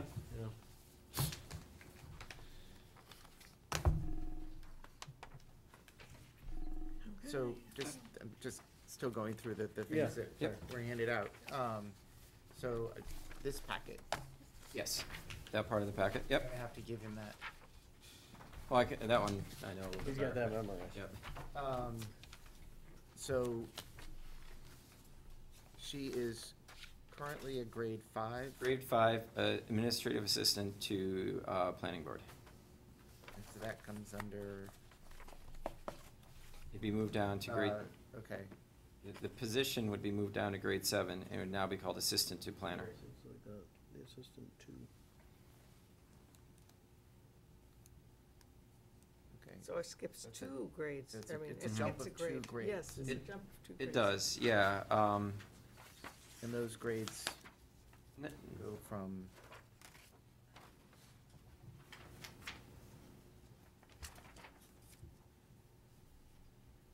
so I'm sorry, what step is she? 5 to 7. Oh, what step? Yeah, she's Right now, she's step 7. No. But she wouldn't 5, necessarily 7. be a 7. She wouldn't necessarily be a step 7. She went In- to the grade. in- What in- would she Grade go 7. to? Well, let me tell you, I don't know, but I did promise to FinCom that we'd cap it at a step 5, because that's what our budget would support. The personnel board would make the decision on placement. Mhm. But even if they do When place it. someone is hired, Yeah, I'm just depending on looking who it is. Just yeah. looking at kind of future cost. Yeah. Yeah. Yeah. Yeah, future costs could be the whole range, depending on what in future years, but we did make the commitment that based on budget, we cap it at the step 5. So, but again, Personnel Committee is gonna award it, so it might come in at a step 1, we don't know. Now, is there a problem with having somebody, I mean, other than the obvious, terribly complicated, but is there a problem with having somebody that's a grade 7, step 5 for 35 hours a week and then putting in 4 or 5 hours or whatever it is for another board at what would end up being like low $20 an hour? That's her choice, I think. They're different jobs. Yeah, We it's a have a different few position. individuals that have different jobs and at different rates, right, Carrie? So, So they're actually officially in that different job? They are, and that's how we Yeah. report it for their pensions to Middlesex County Retirement. They know that they have 2 rates. Yeah, as long as they don't go over 40, it doesn't trigger overtime. Seems Yeah. odd. trigger anything weird. It's the same person. Right. Yeah, but. Multiple jobs is a, Small town, it's not uncommon. Hats. As long as there's no conflict of interest, right? correct. Which she's been doing this for years, so I don't believe there is. No, I'm not implying there is, but I mean, there are situations where that. Right, and so I guess that would be, just getting back to the discussion we had about, I don't think we should split it out by department, but if we were to split it out by department, the benefits and the OPEB, Mm. it would need to go under the department where that's the one that was making them full-time. Yeah. Although, yeah, Well- if they're half and half, then what do you do? Yeah. But, okay. It's just a lot of information to absorb. Yeah, so I guess so she gets benefits on those 4 hours as well, even though it's in a different, right? Yes. Looking at Carrie, yeah. Yes, Yeah. she pays into Middlesex County Retirement on 4 hours. Okay, yeah, because it's a grand total, it's not just. Right, and she gets Yeah, vacation time and all right, that. right, good right, stuff. on the 4 as well, yeah, even though it's, yeah, no, but it's certainly fair enough, I was just curious.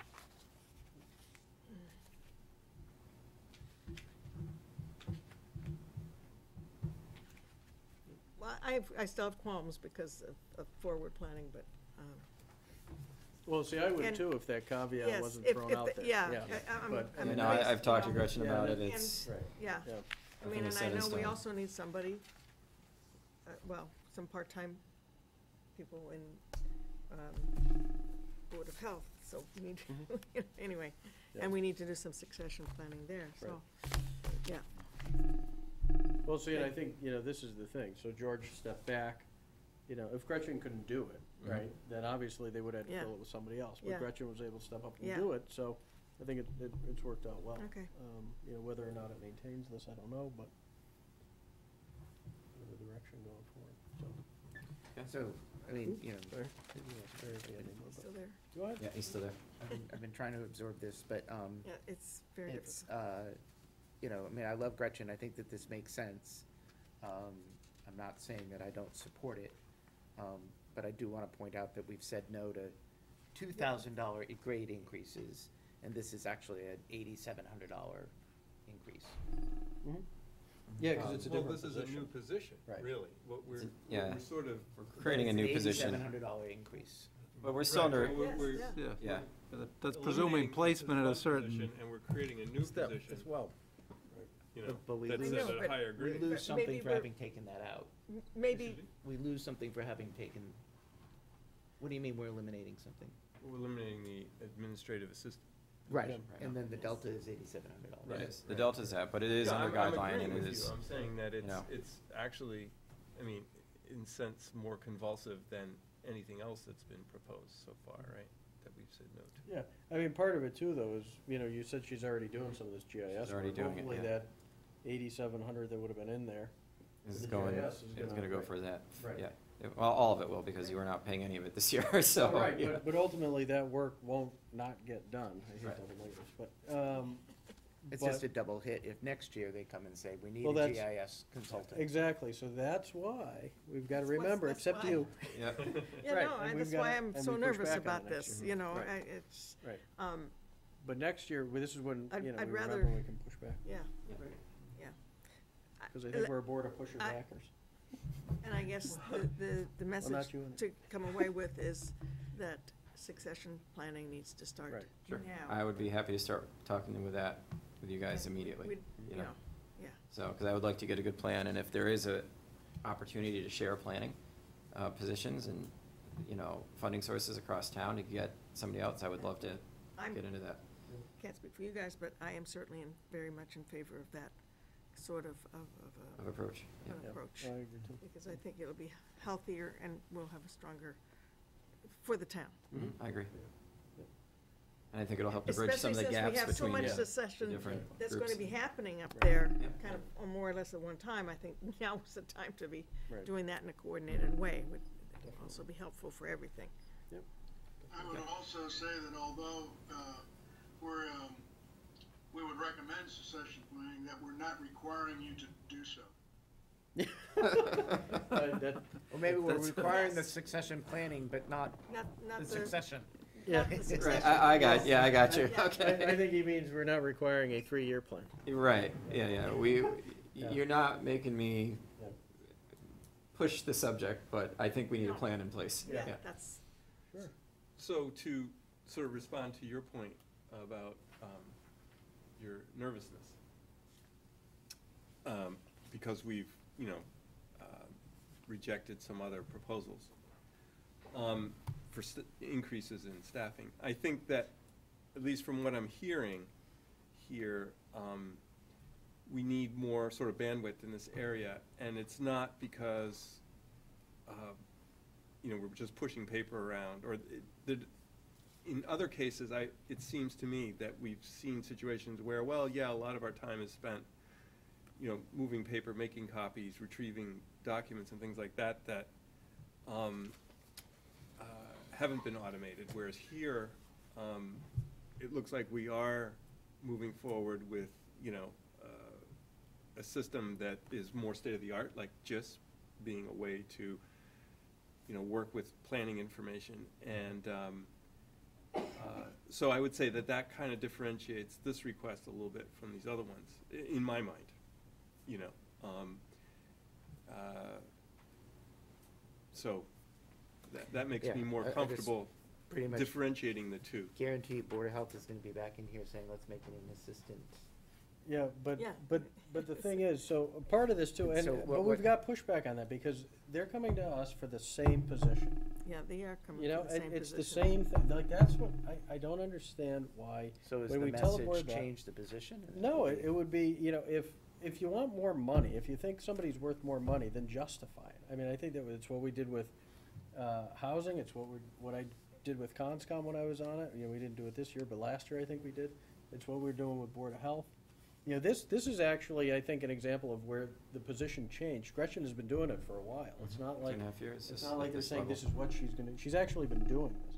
So there's a track record there, you know, and like But that's, independent of that, this is a request for a new position. right, it's a request for a And new there's no, position. Right. there's no, we don't know who's gonna be in this No, position. exactly, Yeah, it's but my gotta be point is that, posted. right, but the Yes. point is that it's, you know, they've just, in my opinion, they've justified the need for this position. It's not just, well, we wanna go from two people to one person, or, you know, to do the same thing. You know, this is what the job used to be, this is what the new job is, there's 2+ years of history to show that. You know, Personnel Board agrees that it's a new position. You know, this isn't just, oh, well, you know, they were graded wrong, or their step is wrong, or whatever. You know, this is. Well, you know, yeah, this and is it one- doesn't seem like there's an obvious way to say, well, if, it looks like we're taking steps already to automate this. It looks like Gretchen is already, you know, or the department is already using, you know, tools. Yeah, and we're trying, Sort of yeah. state-of-the-art tools. Yep. As opposed to, you know, some of these other positions where I get the sense that there's a lot of, not that everything can be automated, you know, they've Right, pushed right. back and said, oh, well, you know, not everything can be automated, but that pretty much very little is. And there doesn't seem to have been an effort taken before coming to us for more, you know, bandwidth to say, well, what can we do in terms of, you know, best practices of, you know, and so I see that as sort of a difference here. Yeah. Alright. So, if Board of Health does come back, I Well, would push back. we- Don't worry about it. This is what I wanna see. This is, you know, when I was on CONSCOM, this is one of the things that really bugged me was, you know, when they requested the step change or the grade change for the admin, I said, fine, this is what you need to do. How is your position changed? Justify it. And it And wasn't so what done. we've gotten is a Uh-huh. new job description. Well, in this, Well, in we this did the case- research too with all the surrounding towns. Right, Yeah. but in this case, that's what it happened to be, and it's because George stepped back and the admin stepped up. You know, I mean, and that's not gonna be that in every case. For example, you know, I know in CONSCOM's case, you know, if Sylvia, you know, stepped down a bit, I don't think Mary would be able to fill as much role as Gretchen did. I could be wrong, but just based on the amount of, you know, knowledge and experience and whatnot that Sylvia has, you know, that sort of thing wasn't possible. Same thing it seems like with the Board of Health. You know, I mean, it doesn't seem like they think that those 215s, you know, or 130, whatever you wanna do, could really, as it stands now, could step up and fill in for Linda. You know what I mean? Where this, you know, they made the shift, it ended up working, you know, it may not have. I mean, if it didn't work, then. And we wouldn't be having this conversation. Yeah, Right, so- you know, Yeah. but this Or we is might be, usual. but it would be more of trying to post, you know, and find that assistant planner from outside, Right. so. Yeah, I mean, I think this is the way to do it, if you ask me. Thanks. All right. Yeah. Can we, you wanna vote on it? Yeah, Yeah. should we vote? Probably for FinCom. Yeah, I'd like- FinCom wants you Yeah, guys to they're vote. meeting Monday night to finalize everything, so. Yeah, so does somebody wanna make a motion to support the, position? I move that assistant to the Board of planning? Selectmen, support the elimination of the, current planning. Administrative assistant. And the creation of a, assistant Assistant. planner, to the planning board, Can as presented tonight. Assistant two planner is what they Assistant specifically. Two is Yeah. that's distinguished Assistant to from planner. assistant. Yes, exactly. Assistant two planner is what they Yes. called it. Yep. Not an 'Cause assistant there's- planner. You're right, right now, Assistant there's a to big planner. difference between Yeah. assistant two and then as assistant, Mm. Yep. without the two in there. All right, is there a And- second? Oh, I just, we usually I- have the discussion after someone yes, seconds. go ahead, sorry. So do you want a second? I'll second it. Okay. And now I okay. have a question. All right. Did we want to put anything about that to be revisited in a year, or? No, I mean, I don't think we necessarily need to put that. I think, Well, I know. if they that- don't, we won't support it. Yeah, right. Okay, well, Yeah. FinCom, I just was thinking that that would be a message to FinCom, that. Yeah, you want it on the record, you could amend, Oh, yeah, do you want? Yeah, I amend the do. motion. All right. I do. I mean, Wanna I, Make a friendly amendment? I move that, a friendly amendment that we incorporate Kate's language in Nathan's motion. So what is being revisited in a year? that we're supporting this for this year, Or until succession planning. or until succession, Yeah. yeah. I mean, that ultimately, some- Okay, So, Right, so the that they planner is understand hired. that, so until a succession plan is put in place, yes, which could be 40 years from now. Okay, well, hopefully. Yeah. Yeah, but then I they want accept to, that. but then they want to have a full-time planner, right? I mean, ultimately. George isn't going anywhere. Well, then this works, yeah. Yeah. Okay. Yeah. Okay. Okay, so that's been moved, seconded, friendly amended. Any further discussion? No? Oscar Lilloye? I'm gonna abstain because all I have is a placeholder and no data, and I'm hopeful that my explanation, my abstination, doesn't change this to a no vote, because it sounds to me like everyone here would support it, but I must abstain. I'm sorry, Pete. Okay. Oh, fine. Okay. Reed, aye? Brown eye. Von Roskin, aye. You're the only one, Carrie. It's not a- doesn't change it. Thank you. No. Thanks, Pete. Okay, good luck with the rest of your evening. Thanks. Before you leave the table, the LIP committee, do we have all our members yet? On board giving us, Oh, I don't Yeah, know. I'll get you. so I I don't just, think- before you left the table, Yeah. Bob? could we ask him? Yeah. Okay. Peter? Yeah, Pete? Yep, you're gonna give me back all my paper? Yeah. No, no, I'm No. getting it. Oh, you want it? Oh, okay. No, Kay wanted to ask about a member of the LIP committee. I think we Have you guys Yeah, they're back there. Did you- designated a member for the LIP committee, the new LIP committee? I think Madeline Blake is on Oh, it. okay. Yep. Because we're just anxious, I'm pretty, don't put that on record until I That's all right. confirm it, but I'm pretty certain she's gonna do it. okay. So, She'd be an excellent member. That would be great. Thanks, Pete. Yeah, no. Yeah, that's- Where are you going? Aren't you long-term caps? We're not done yet. What? Oh, well, we're skipping you then. We're gonna start the town meeting warrant booklet. You're not gonna get to go until 9:30. No, you can go. That's fine. We'll start on Tim's thing. I can handle it. All right. We can start on the administrator's report if you want. Sure, okay. I don't have one. In my, Oh, beautiful. So we're done with that. Minutes. Do you have stuff or no? I had it in I my do. Yeah, I think electronic the package. electronic one was in there. wait, oh, I didn't, put it in? Oh my God. no. See what she Oh, and thinks I of you, didn't Tim? read the electronic package, so I have no idea what's in Yes, it. yeah, I've been put in my place, yeah. All right, well, you can, You want me to yeah, you can just, wing it? yeah, yeah. Okay. That's what we do. So nobody, well, the first one was the annual appointment of the animal inspectors. We have a request from Larry Sorley and Deb Tor again to be reappointed, renominated. The state does the appointments, the Department of Agricultural Resources. We both signed their forms. And they'd like to re-up on that. So do you need a motion for that? Yes, yep. Okay, I move, can I have that so I can know what the motion is? Thank you. I move that Deborah Toller and Lawrence Sorley be nominated for the position of animal inspector and their names be submitted to the Department of Agricultural Resources for confirmation. Second. Any further discussion? All those in favor, Oscar Lilloye? Carrie? Kissinger, aye. Reed, aye. Brown eye. Von Roskin, aye. Okay, Good. very good. Item Caught you number off guard two. there, didn't we? Yeah, I know. I just wanted to make a note to the board that we're going to be changing vendors for our emergency notification system from Blackboard Connect, is the company we use now, to Rave Alert. We had a demonstration from Rave Alert several weeks ago, and Board of Health was there, and Chief Fisher. And we were very impressed. It's a very robust service, and it's about half the cost of Blackboard Connect, so it was an easy Yeah, it's an easy call to make, about, $2,500 a year instead of, about $4,500. So that'll be happening over the next month or two, kind of transitioning the database, but it's a much more user-friendly system.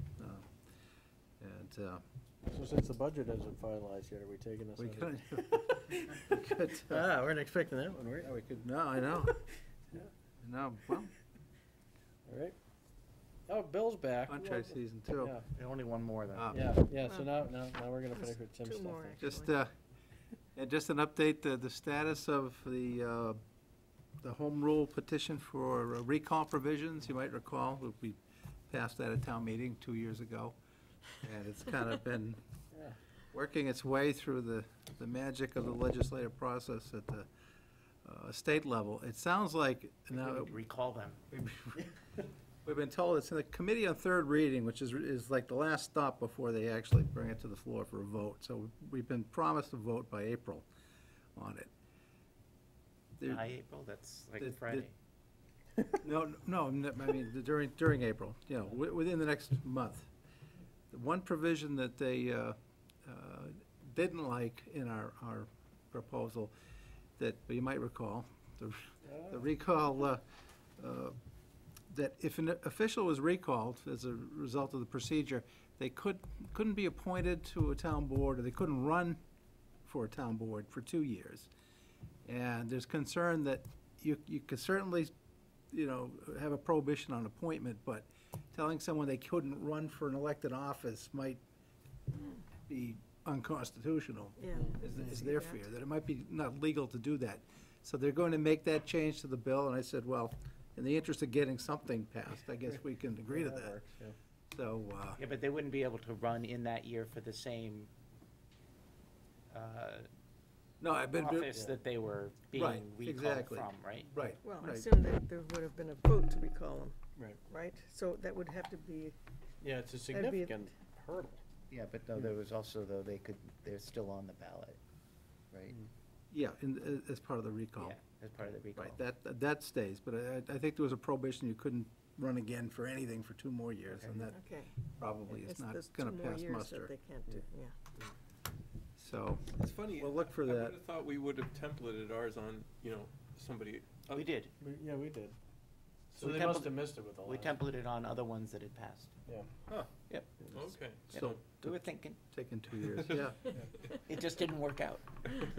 So are they gonna revisit the ones that have passed and tell them, hey, you guys. Probably take another 2 years. And then just finally, we did confirm with Bob Zog that he's purchasing the banner, is it 3x20? Yeah, 3x20 feet. 3x20, the long banner to be hung over School Street, and so he'd asked for your permission.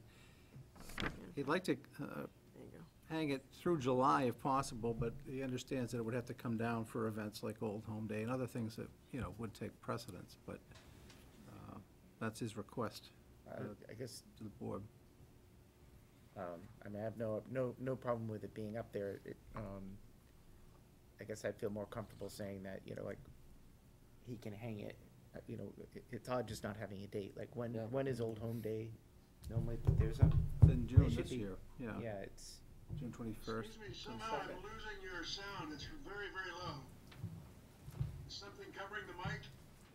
No? Nathan's just whispering. Yeah.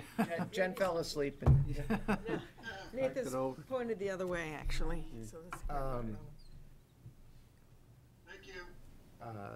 You know, so I guess I feel fine with it being that, you know. Go month he- by he month can- or something, He or- can, you know, he can hang it until which time he's notified to take it down because of the Old Home Day, and then, Yeah. and then maybe he can Ask request again. again after, Okay, rather than have this, open-ended. what if somebody else Yeah. comes, Yeah, right, right? yep.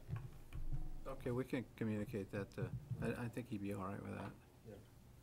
Who actually puts these up and takes them down? Is it DPW? I think it's the fire department, Oh, fire? yeah.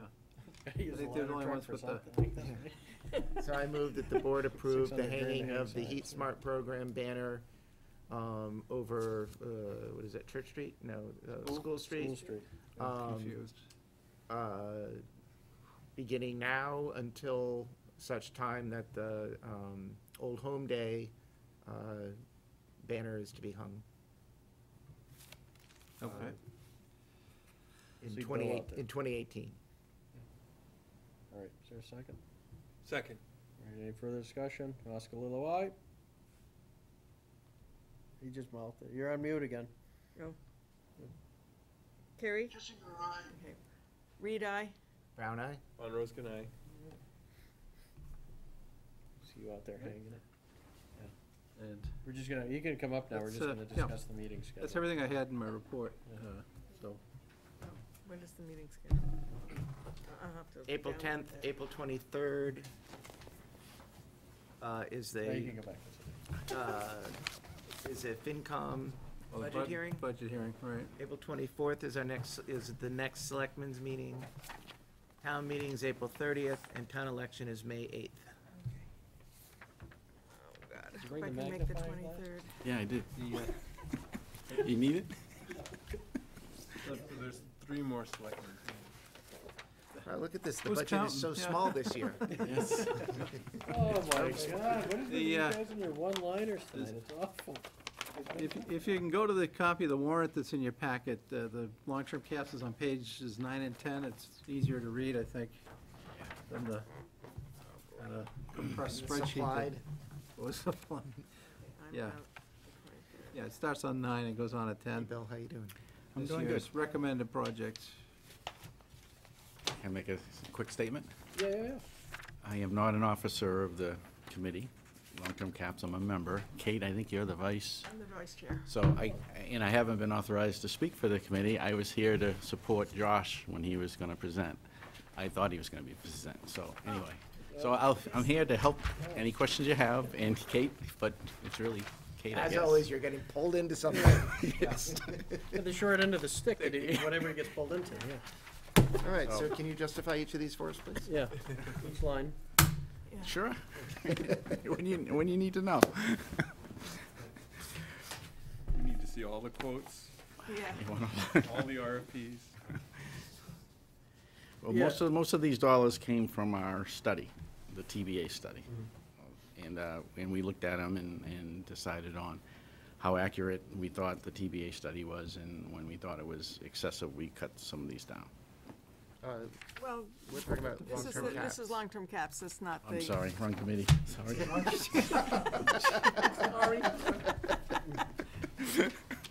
Sorry. Which the long-term caps did look at and said, Yep.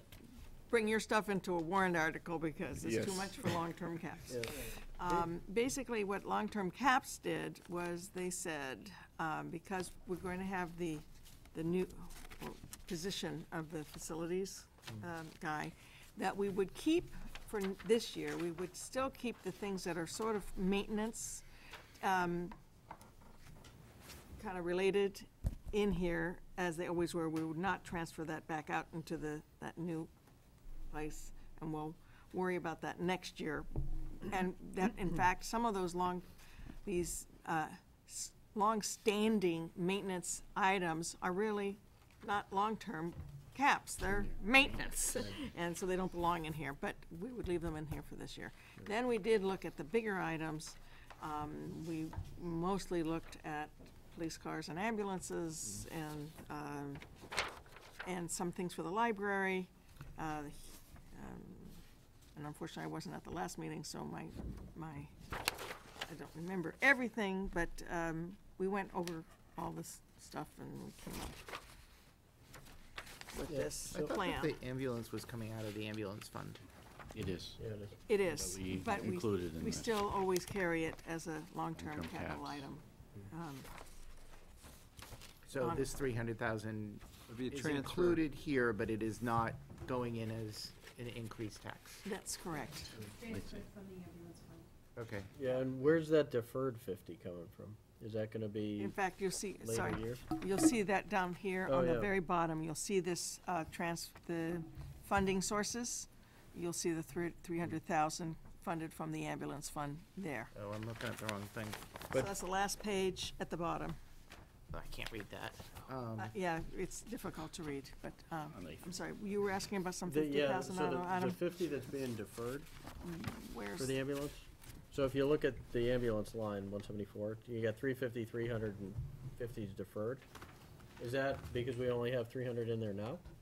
no, So then where's the, as I recall, it was some it equipment that is. was going to be transferred Yep. from the, It was a question of Cost. how much the ambulance was going to cost, 300 or 350.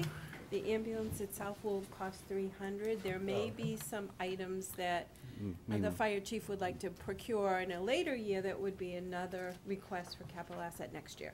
the toys? Right. Items that go inside of the ambulance. Literally. I would But this call it. $300,000 comes Yeah. from a quote for a new ambulance. Right. yes. And I believe some of it, what you're talking about was that the communications purchases of the equipment, some of that is That's going what I into was- the ambulance, so And that's therefore. not The included in this radios. 300,000. Right. Right. It's coming out of Correct. the other. You know, If it wasn't, then it would be Budget. more closer to the 350. Okay, and what happens to the old ambulance? Is that something we're gonna continue to maintain? No, it gets turned they'll in, probably Yeah. trade it in. Like We the fire traded truck? in. no. gonna go to Billabong. Right. Yeah. Okay, and is the police department getting the second half of their cruiser? Yes. Took us a Yes. while to figure out how much that was gonna cost. But Well, And where is that? that's Or are in they the- getting another cruiser and a half this year? Yes. another Yes. cruiser and a half. So Yeah. it looks like we're giving them two whole ones, but we're actually only giving them one. One and a half. and a half. Right. They'll figure it out at some point, but as long as it. Yeah. not too We're soon. also So- At giving some them. point, we should buy them whole police cars. So. We're also giving the police department all new, was it CPR? CPR, yep. CPR, Defibrillators. Yep. defibrillators. So, the first thing here, technology upgrades in town hall, don't we have 25,000 in the There's a budget separate, somewhere? yeah. Yes. So That- it's not really that's 25, it's 33. Yeah, this is that 8,000 have to that's add up all the in there technology every ones. single year. Yeah. What? You'd have to add up all the technology ones in here to come up to the total technology fund. But what we So- buy should be directed by the technology committee. Right, but there's something in there for $25,000 for. That's primarily like the what I'm gonna call enterprise apps and. Oh, I things. gotcha. It's- The Okay. website. Yeah. This That's is really, That's project money, Yeah. not Or replacement. hardware Yeah. replacement. Gotcha. this is just, what, you Yep. replace, what, 2 or 3 every year? Something Yeah, like we do that, that's what Do it that's on a for. 4-year cycle. All And, right, and gotcha. again, yeah. I don't know if that really should be called long-term caps, Right. but. And it's a similar thing on the Discuss that school another one year. too, the 80,000 for the school, we do that every year. Yeah, we spend an awful lot of money every year on computers. Yeah, so that was another thing, I mean, I know we had talked Intel about. loves us. Yeah, but they do. So that was another thing that I think we had talked about it last year. Do we leverage buying computers with town hall and the school? Like, do we buy them all through the same? Mm-mm. Why not? No. It's a different, they buy Mac, Apples, yeah. we buy Windows. Yeah, but is it the And it's same all- vendor, or do they buy directly from Apple and we buy They get the directly from- educational discount, so we Oh, can't, so we can't. we can't get on Yeah. board with that. Well, that stinks. We'll just, And maybe if we'll you- have them buy computers and we'll buy them from them. I mean, if you think about it, you could easily figure out how many computers how much money we should be spending every year. Mm. Is you just add up the total number of computers and Right. divide it by 25%. I was gonna say years. Divided by 4. Yeah, okay, so it's a 4-year replacement. Yeah. Okay. Bill, Yes. it looks like we're buying a new police car every year, ad infinitum, for $50,000. I can remember, I think, Claude suggested that the Energy Task Force take a look at what kind of options we could have for our fleet of cars in town that are more energy efficient and just as effective for the role that they play. And, $50,000 a year for a V8 Tahoe every year, plus another V8 Tahoe for the fire department every few years. Just sounds like we need to change that paradigm. Can't they car share? We actually talked about that. We actually talked about, well, not necessarily car sharing, but passing cars down, if it's not going to be used for an actual thing, but it's just Yeah. used for, shuttling people back and forth to classes and stuff like that. I mean, so we actually did quite a bit of Right. question asking. And since we're a green community, certain things can't be handed down because, for a police cruiser, for the mileage, it's different than if you hand it down to do, like shuttling an employee or something. Yeah. And I guess I would also say that, before we made a decision about the types of cars and everything, we wouldn't want to start buying a car that didn't last as long as the cars that we're getting now. Right, One We don't thing, want to do it, 2 every year. yeah. with Green Communities, we just applied for, on the order of $20,000 to equip 4 Tahoes with, anti-idling equipment. Right. That, so these vehicles, idle like 4,000 hours a year, each one.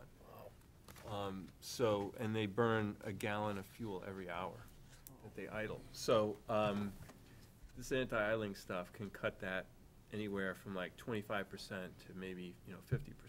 What happens to the battery then? I mean, does it kick on in order to keep the battery going? Yeah, so part of the package is you put an extra battery in, so you have more battery reserve, and there's a coolant pump that circulates the hot water that's in the engine through, you know, the heater core in the compartment, and the fan blows over it, so it keeps the cabin warm, you know, yeah, and then it monitors battery voltage, and when it goes below a certain threshold, it turns the engine on to recharge it, and so tries to manage things like that. But, A, we may not get the grant. B, even if we do, Chief Fisher may not be satisfied that this equipment is robust enough for his application. You know, it is in use in Ohio, in Columbus, Ohio, this equipment. So, you know, they have pretty stark winters there. I don't see that their situation's any nicer to police cars than ours. So maybe it'll work, maybe it won't. Okay, well. Okay. What, so this is 384,755 in CapEx. That would be tax. Yes. Would be our tax. Yeah. What was it last year, 275? It was 375, It's always like 375? just slightly more. Okay. I was also very pleased not to be able to find any spending for the Highland building. I think there was a sprinkler system proposed there, and it disappeared. I'm very happy to see And that. there's no fire department boat in there either. Right. In The case boat- anybody was boat was looking for gone. it. I saw a thing the other day, some department, what department did I tell you, has a hovercraft? So I'm sure that's coming. Yeah. Oh, yeah, that's, hovercrafts are. Instead of the boat. We talked about, There's certain situations. Don't send us down that path, Luke. Let's keep going here, all right? All right, so anybody have any more questions? You can ask them in this section. Okay. Yeah, so let's move on to the warrant booklet piece. You wanna stick around? You're more than welcome. I bet you don't have anything else to do tonight. You're just gonna go home and watch us. Oh, I gotta go turn them on now. Get my popcorn. We just say kudos to all you guys that have worked on the long-term maintenance and long-term caps. I think you've done a great job. We'll pass it on. Thank you very Facilities much. Committee Pass it certainly. on to the committee. Thanks, Josh Gary. Kablonsky did most of this work. Yes. Yeah, it's a lot of work. We He work. needs all of the credit. Much of the credit is, Well, Thank you. He clearly didn't wanna take it. Thank you. Great. See you guys. Kudos also to anybody that has to sit next to Luke. You love it. Oh, this is the best thing ever. I just love having you on the board. Would you please? That's my everybody voice. That's my Maggie voice. That's my people at work voice. Somebody give him some Valium before the I next know, I need one. sleep. It's sleep. That's what I need. Christ, I could use a pillow right now. Okay, so let's skip through the first, what? 12 of these? oh, Or do we actually wanna go This is weird that through we it? have, Well, we we haven't don't- had we any don't have the discussions full- with Wayne yet. Right. The full, yeah, Wayne's been given regular comments on the warrant. We've made a number of changes based on, he couldn't be here tonight, but Conveniently. Because, I mean, He's can well we aware of the, reorder this still, or? yeah, what do we need? Because we normally could- talk a lot about the order. you certainly can, because it's your warrant. I will say, I've reordered it based upon Wayne's input. Okay, no, I was At least thinking once, after we but- close it, can it be?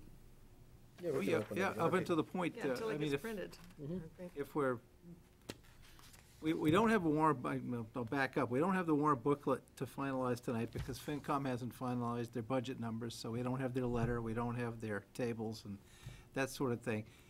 What I was hoping to do tonight, if the board's okay with the order, if you're not, that's, that's fine too. But just to vote to execute the warrant so that it can be, the town clerk can get it posted, she can print her ballots, and we can kind of, and we need 8 originals, unfortunately, of that.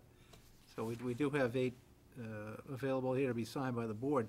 But you can change the order of the articles. We've, as I said, gone through a couple iterations of that, but if you're not happy with the order, we can Well, make the I have changes. one major question, and that is the capital project at CCRSD. Are they bringing that finally? We don't know yet.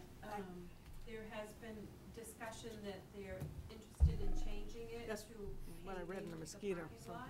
yeah. And I believe the meeting is tonight, but Yeah, but it's it's on, a different purpose. according to bond council. I don't think they can so change I don't it. think they can do it. The article we have is identical to the one that's in the Concord town meeting warrant, which closed in January, so it's Yeah. been, it's been known since then what they were gonna ask for. So I guess we would leave it in there, and it may end up getting withdrawn or passed over, Okay. if 'cause if I they was change just their once- mind about it. Well, I was also concerned about the question, Well, because, that's the other thing, that, there's a valid question to exclude the debt, which we'd recommend leaving on there, because if it does go forward, you're gonna wanna have the debt exclusion on it, or at least a vote. But again, that might be something you tell people, ignore that question, because it didn't get voted at town meeting, but, So, Just become an invalid. Yeah. yeah. okay. why is the animal control, whatever it's called, why is dog law? that so much earlier than all the other bylaw changes? Because, That, I think, that was at the moderator's suggestion. I think perhaps he'd like to deal with it earlier in the night than, Yeah, in case it's Later in gonna the be a night? long discussion. I think Yeah, this- but then there's we a don't thought want, that it we don't might want be. everybody coming to that one, and then nobody's here for, everybody's gonna turn out for the speed limits. Yeah. There's been Yeah, a that's not lot even of the end discussion about either. that, and that's number 18. yeah, Hey, we've got I'll all be these honest other with you. bylaw changes, and if we lose a quorum, Yeah, I'll be honest with you, I don't think the dog thing is gonna be as long as people think. The committee's done quite a bit of work, we've gotten quite a bit of feedback, and quite a bit of support from both sides. Everybody agrees that, it's still a work in progress, and I keep pushing my name tag, eventually it's gonna get off the table. It's still a work in progress, and, it's a step in the right direction. The one concern might be around dog walkers, professional dog walkers, the wording in there. But in the grand scheme of things, both sides have been very supportive at our meetings. And not that we've had huge turnouts, that's also a good sign, but we've probably, at the couple of meetings we've had, public meetings, we've probably had 40 people. Oh, And, yeah, and, well, like 30 at one, like 5 at another. So I guess 35 people. So 35 at one, there you go, 5 at another.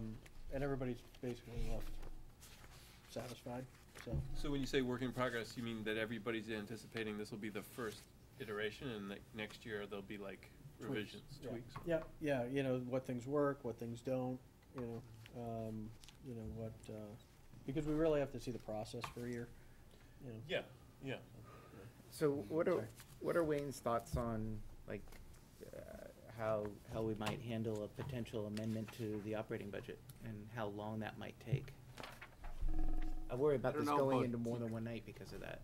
Yeah, I And then don't how do we know. get people back for the second I night? think he's gonna try to handle it with some dispatch. I know he's in conversations with, you're talking about the housing authority? Yes.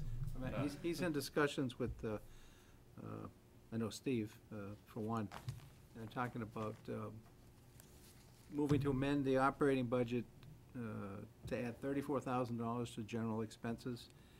And they have some language about where they'd like to see that money, placed within the housing authority budget under their exclusive, control and so forth. I think that really all that's needed is to add, from their point of view, just to add the money to the budget. Because the town meeting votes to add it, I'm gonna put it where they said, I think they have a fear that we're gonna put it somewhere they can't Access it. get to it, and that would never happen. I mean, if town meeting votes it, then it goes into the housing authority's line You're item. gonna usurp the power of town meeting. mean, and come Yeah, on, they don't no. seem to get that we can do that. Wizardry to keep it. But it could be a rather lengthy discussion. Yeah, I think, well, I mean, there aren't, guidelines or time limits that Wayne tries to adhere to for, presentations. And I think they'll have a presentation. I think course that's they 8 will. minutes, and then Well, and then debate is. others will. Yeah, well, a formal presentation. I think then just, debate and so forth. I think it's maybe 6 minutes, or, I mean, Yeah, it's I not forget very what it, long, and I think there's, hard to say. I mean, I know he's aware of the issue, and I think he wants to give both sides a chance to present, but once you've kind of heard from both sides, you don't have to Yeah. hear, Yeah, I mean, Res- he a has the redundant- right to say, yeah. we've heard enough you- to yeah. vote. So is there, cut people off and say, hey, we heard that already. is there a possibility we could, like, talk to him, like, the next Board of Selectmen meeting or something? Oh, sure, just to yeah, no, I can, Go through this and the what Yeah. ifs? Yep, Yeah. yeah, I mean, usually he's here Yeah. at every yeah, one. he just, but Right. I hear he doesn't like the chair. I don't either tonight. Yeah, no, most people don't. Just I'll tonight, come on. I'll talk to I Wayne had- about coming in. I had a couple of questions that I was reading it, and I wasn't sure if this, because it's still work in progress in the draft, or if you want to know. You know, what, first of all, like, the Article 1 summary says the selectmen have voted unanimously. Did we vote on it? No, we No, voted yeah. just before. So I think that's a placeholder. That's a placeholder, okay, well, it That's, yeah, wasn't clear language to me from- whether it was a placeholder or if I just missed Yeah. something. And then Leave there's, things in, anticipating the board's action, yeah. this Department revolving funds authorization. I guess I was expecting to see the new, well, I guess that's a new article, it's not, but it's a bylaw. So I was expecting to see a bylaw there, or change in Well, language of a existing bylaw or something, and so I was I kind think of. we did, well, I think we actually voted the bylaw in, at last year's town meeting. Yeah. When we print the actual motions, you'll see the table of the various revolving funds and the spending limits, and Yeah. it's not necessary to, you know, spell it all out in the warrant, Okay, okay, but in the motions, you've because- got to be very specific. all right, because the other, well, because the dog bylaw is in there, the whole thing's in that. Yeah, that's why I sometimes was- if it's available, especially with bylaws, that goes into the warrant, and then you can just say moved as printed in the warrant, and we Okay. don't have to reprint it all. Okay. Yeah. So that was my So, question read it, about yeah. that. Obviously, the budget's not totally set yet. Right, that could change, yeah. What can change? If we say, move that the selectmen vote to execute the April 30th, 2018 annual town meeting warrant, given the fact that we haven't spoken to Wayne, what are we not able to change? Well, by executing the warrant, I mean, you're limiting, you know, to the 25 or whatever the number of articles is. Okay, so it You're fixes the number of limiting, it articles. fixes, nobody can add anything to it. Okay, The budget will change based on FinCom, you know, so the. so that can change. the What total- can't change? The totals will change, you know, various line items can change. I think long-term caps and municipal facilities won't change. I don't really think any of the other line items are going to change. Yeah, I just The want to look bylaws at it will the other be- way. What can't change? What- We can't add more articles. Can we change the wording of the articles? Not, yeah, once you sign the warrant, that's what gets posted. But the warrant So is, the only has to summaries- notify the voters of what is gonna be presented. It doesn't have, you know, it's not the motion. It's The not the motions motion. are what go to town meeting, and that language is very specific. And that's what people vote on. People aren't voting on articles. This is really, it could even just be a line or two about each one. We put much more information than is really necessary Okay. in the warrant. So we, At town meeting, you're voting on, like, what somebody says. A specific motion, I move That- to. And then you may refer to the booklet. or If the whatever. language is the same, oftentimes someone will say, I move Article 12 as printed in the The yada yada. That's what I But would- you warrant don't booklet, have or to. the You could motions say, handout, or, I move, what you're not allowed to do is completely change it. especially for long motions. Yeah, Yeah, but you can't change the nature of it. Like, you can't change a motion about dogs into something that's about, no. you know, solar panels. But you could, an appropriation for $25,000, you could change that to, you know, $28,000, and that wouldn't be violating, that wouldn't be outside it's the in scope handbook. of the I article. mean, it's in the, Because the voters were notified that handbook. you were going to spend an amount of money. Now, you could, you know, if you asked for 250,000, you know, the moderator could say that's outside the scope, because people thought it was gonna be 25 or 30, and now it's, and the idea behind voting on it tonight is we need to get it posted. we need to get the warrant posted, right? And- Yep. And Charlene needs to know specifically the ballot questions, because she's gotta print the ballots. Yeah, because part of it too is, I mean, inevitably there are mistakes or hiccups, and there's always that table out front that people have changes on, right? Right, I guess we can always do them out of order as long as we request to do them out of order at town meeting. Yeah, they can be taken up in any order, you know, All right. moderator's discretion or motion. So, So We'd had a chance to we don't talk worry about about the summaries and what sets the summaries. It's mostly just the article itself that we are concerned about. Right, the list of articles. it. Seems like it's mostly the list of articles and the order of the articles. Okay. Right. And the order of the articles. Okay. All right. I worry about being able to get people Could back we, if it goes. could we drop an article, like, You just don't move it. If you don't move it, then no, you, but I mean, at this step in the process? no, once the No, warrant's it's on. published, it's, it's out there. You mean but- you want to drop one right now? Well, I'm just curious, I'm, I'm just saying, Like the budget or something? Yeah, are let's we just gonna drop the vote budget. on, yeah, right, like, drop the budget, yeah. Yeah, it just wouldn't get moved to town meeting and you'd pass over it, but If you don't want it at all in front of town meeting, you have to drop it tonight. Yeah. drop it before you sign the warrant tonight, I think, yeah, I mean, I think I ultimately. have no, once we no get such through- plans, I'm just, I move that the Board of Selectmen vote to execute the April 30th, 2018 annual town meeting warrant and the May 8th, 2018 town election warrant as presented on March 27th, 2018. To a second. Tonight. Any further discussion? Oskalilo, aye. Gary? Kissinger, aye. Reed, aye. Brown eye. Sunrise, can I? You don't wanna keep this, or you wanna take that home? I don't know, you did it. All right. I have it electronically. got those, Jen, Claude yeah. says, as Claude, as Wayne says, it's unanimous, and I so declare. Yeah, what was? All right. what- So town administrator's report is done. Liaison reports. Claude, if you're fast, we can be out of here by 9:30. I think I already did my liaison report. Perfect. To the effect of the green community. Yeah. Oh, excellent. Okay, great, thanks. Oh, I guess, Oh, boy. yeah, the other, well, yeah, and there were other Is it things. important? I didn't want, there's more than anti-idle, there's, a request for an electric car charging station at the library, and a bunch of, energy improvements in the school buildings, both lighting and heating. And the brick, including the brick building, I believe. Blah, blah, blah. So there you go. I'm sorry, did you have anything specific? You've been sitting here all meeting. Did you have anything specific you wanted to talk about? Okay. Okay, good, okay. Sorry, I didn't wanna. That's what you want to learn from us. We're on board. Liaison report? None. None? I don't know if I have any either. Yeah, I'm gonna pass. I met with the Housing Authority.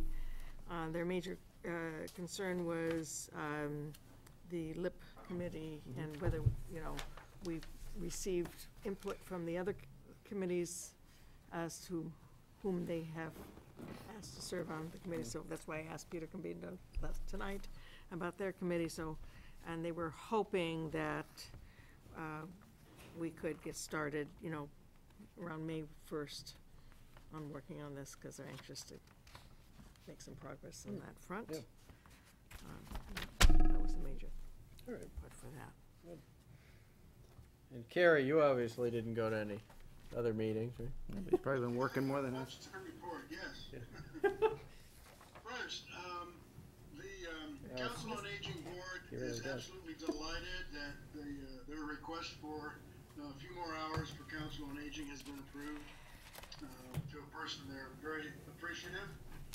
I have two other liaison reports. One has to do with the Deer Committee, and the second has to do with the Center Park.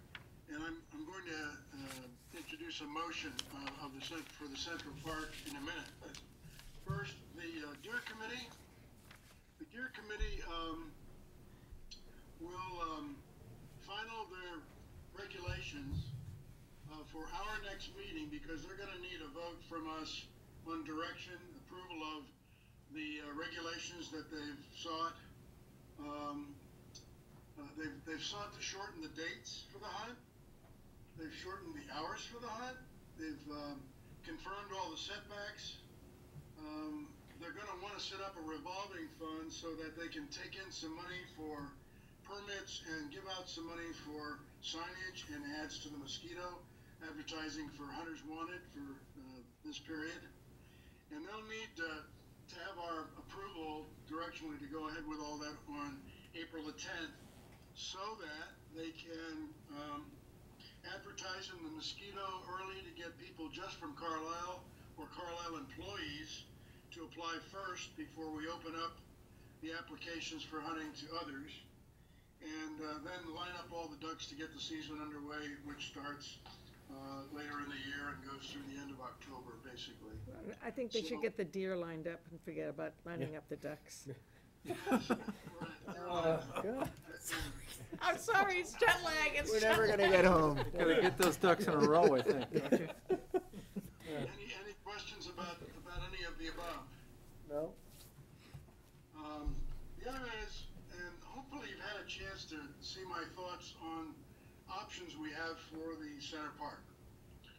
As I see it, we have basically four options, four things that we could opt to do to maintain the center park in its nearly pristine fashion. If I can find my notes here, I thought we you'll bear with me for a second. decided to live DPW. Okay. The first would be to appoint Gary Davis as sort of the de facto manager of Center Park. And he would then supervise things like the operation and maintenance of the sprinkler system. He would request written estimates from lawn services for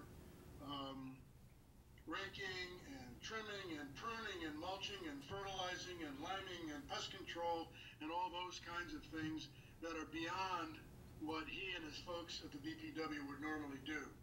So Gary would be sort of the general contractor for getting services provided to do what's sort of minimally necessary to maintain the park. That would be one option that we could go ahead with. The downside of that is that it really wouldn't do anything to entice people to use the park in any way. It wouldn't address anything like that, like getting use out of the park and making it a good place to be and a fun place to be. It would also end up likely costing the town $4,000 to $6,000 out of pocket for the services that Gary would need to contract for to do the things that he can't do. Per So year. that would be sort of one option that we could pursue. Any questions about that, by the way? Nope. It's not me. Nope. But No, don't the second stop. option Nope, don't stop. would be to basically go back to the way it was.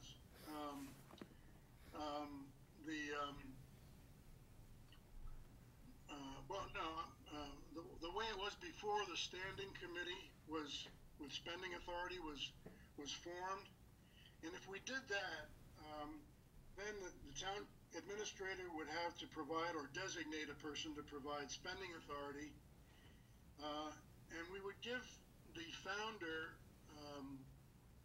Ms. Perry, Sabrina Perry, the wherewithal to basically raise money and spend it as she saw fit, as long as she didn't overspend what was in the Center Park Fund, which now contains nominally about $5,000, $2,000 left over from the $6,000 that we originally provided last year, and $3,000 from private funds that as a residual that she's raised over the years.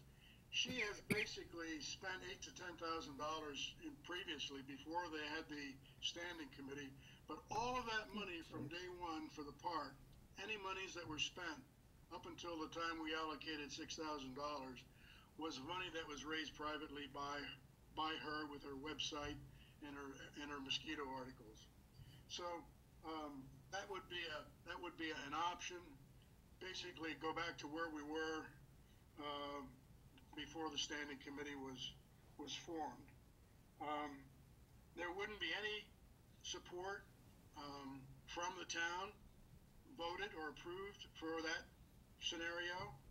Any money that she spent would have to be already acknowledged to be in the park fund and would have to be there, and she couldn't overspend it. She could, however, spend the $2,000 that we residually left in the fund that we approved, or we could claw that back. It's sort of up to us, but she would basically be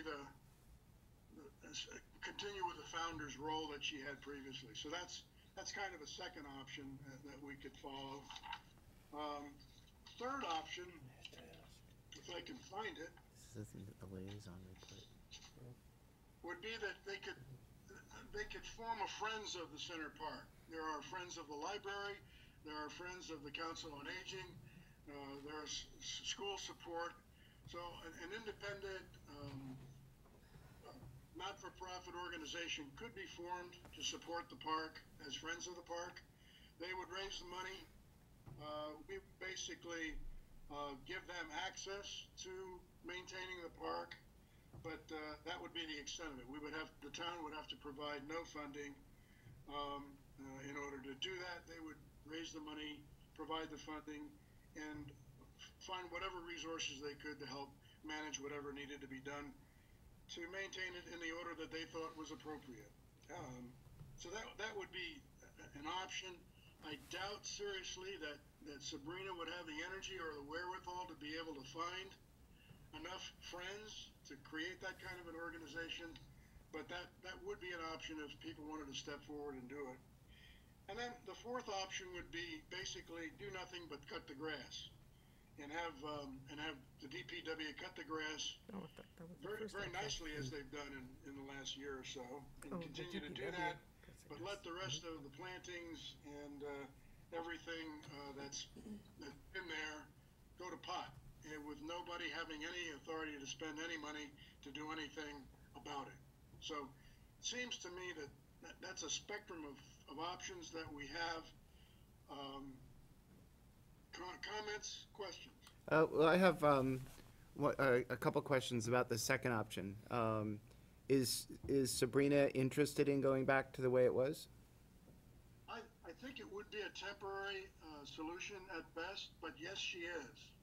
Okay, she would do that, as she said, she would do it until she found someone who would really want to take over, take that responsibility over. Yeah, and that's she lives in a assisted living community in Westwood, and she's up there in age. So at best, that would be a temporary solution and not a permanent one. okay. So then I think my other thing is more for Tim, but just making sure that if we were to do that option, how do we do it and make sure that we're limiting any liability and that we're following any reporting requirements that may be required, because people are donating money that's going in, that's tax deductible money, and, is there reporting that we're supposed to be doing, and who would do that reporting? Yeah, I'm not sure of I'd want to talk with Kerry about that. Yeah, so before deciding on I'll option. work with Sabrina, but, Option two, I mean, to me, option two is probably the best one, just because, but we'd need to work through, I think it might be the best one for all parties involved. I was thinking maybe the last option, the Friends, not the last option, so the Friends, the third one, might be a viable option, because those meetings would not have to be public meetings as the standing committee had to be. Yeah, but that wasn't the problem with those meetings. It was a large part of the problem, Yeah. from what I understood. Yeah, the problem with those was that the founder wanted to be removed, but didn't want to be removed.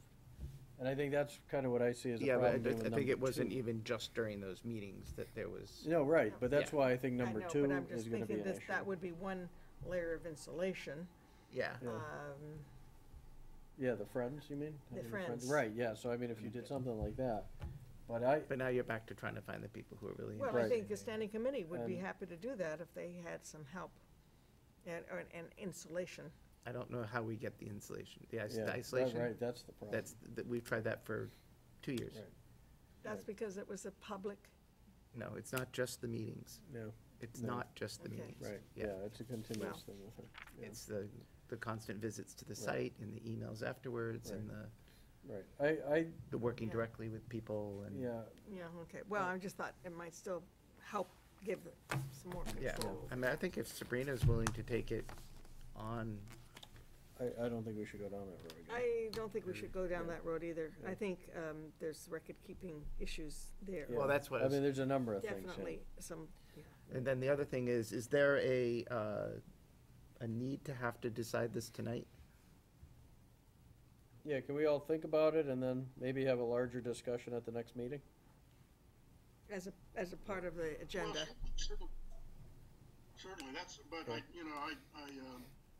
things are beginning to pop out of the ground soon, and we're gonna need to do something. Yeah. Yeah. I don't think there's record keeping. I mean, if the fund is the fund, it's already been established. People can donate to it tax-free. They've been doing so for 10 years. And,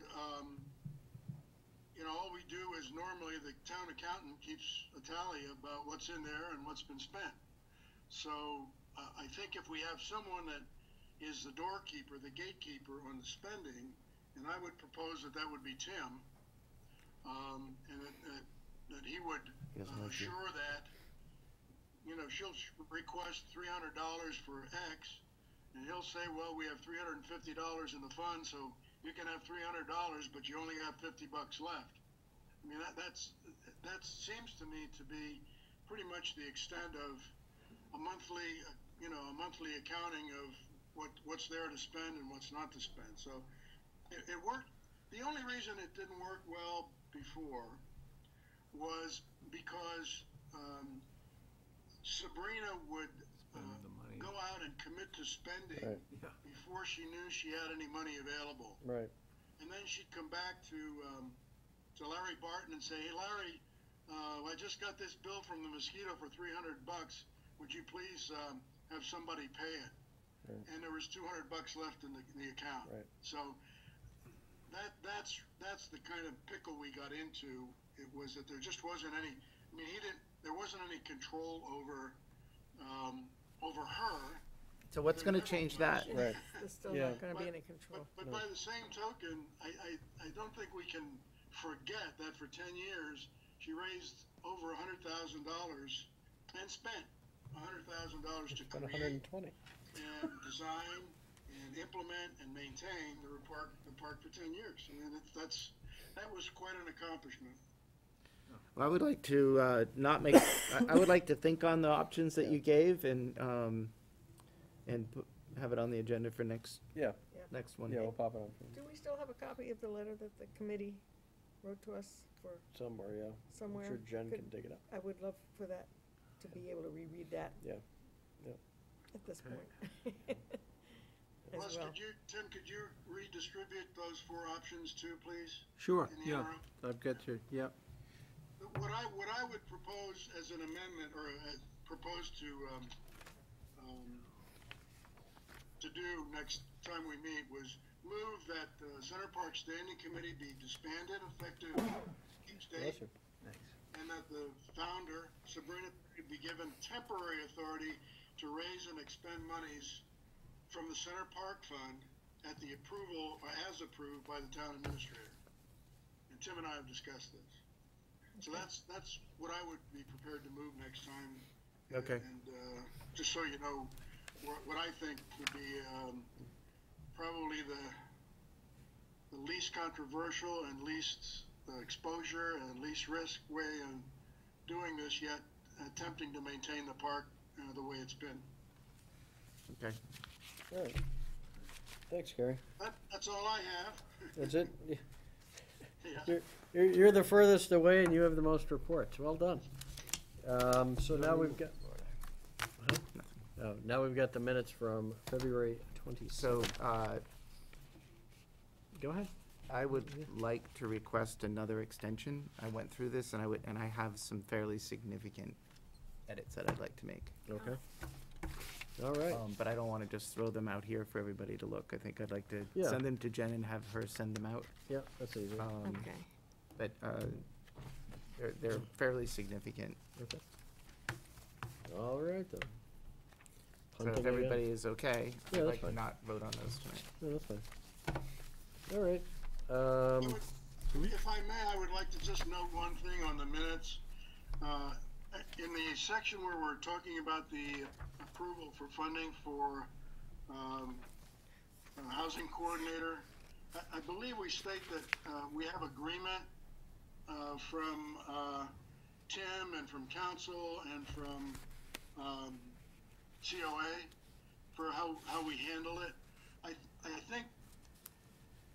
think we don't want people to read into that the housing authority has agreed to that also. So I don't think we have agreement from them. So we might want to change that just to say it's, we recommended it. That's in the edits that I have made. I agree with you, Carrie. All right. Okay. Yeah. Anybody have anything else? Dare I ask? Actually, well, I'll tell you, I'll do this one offline. I move that we adjourn. Second. Oskalillo, aye. I'm not even gonna ask. Kissinger, aye. Reed, aye. Brown eye? Von Roskin, aye. All right, not too bad.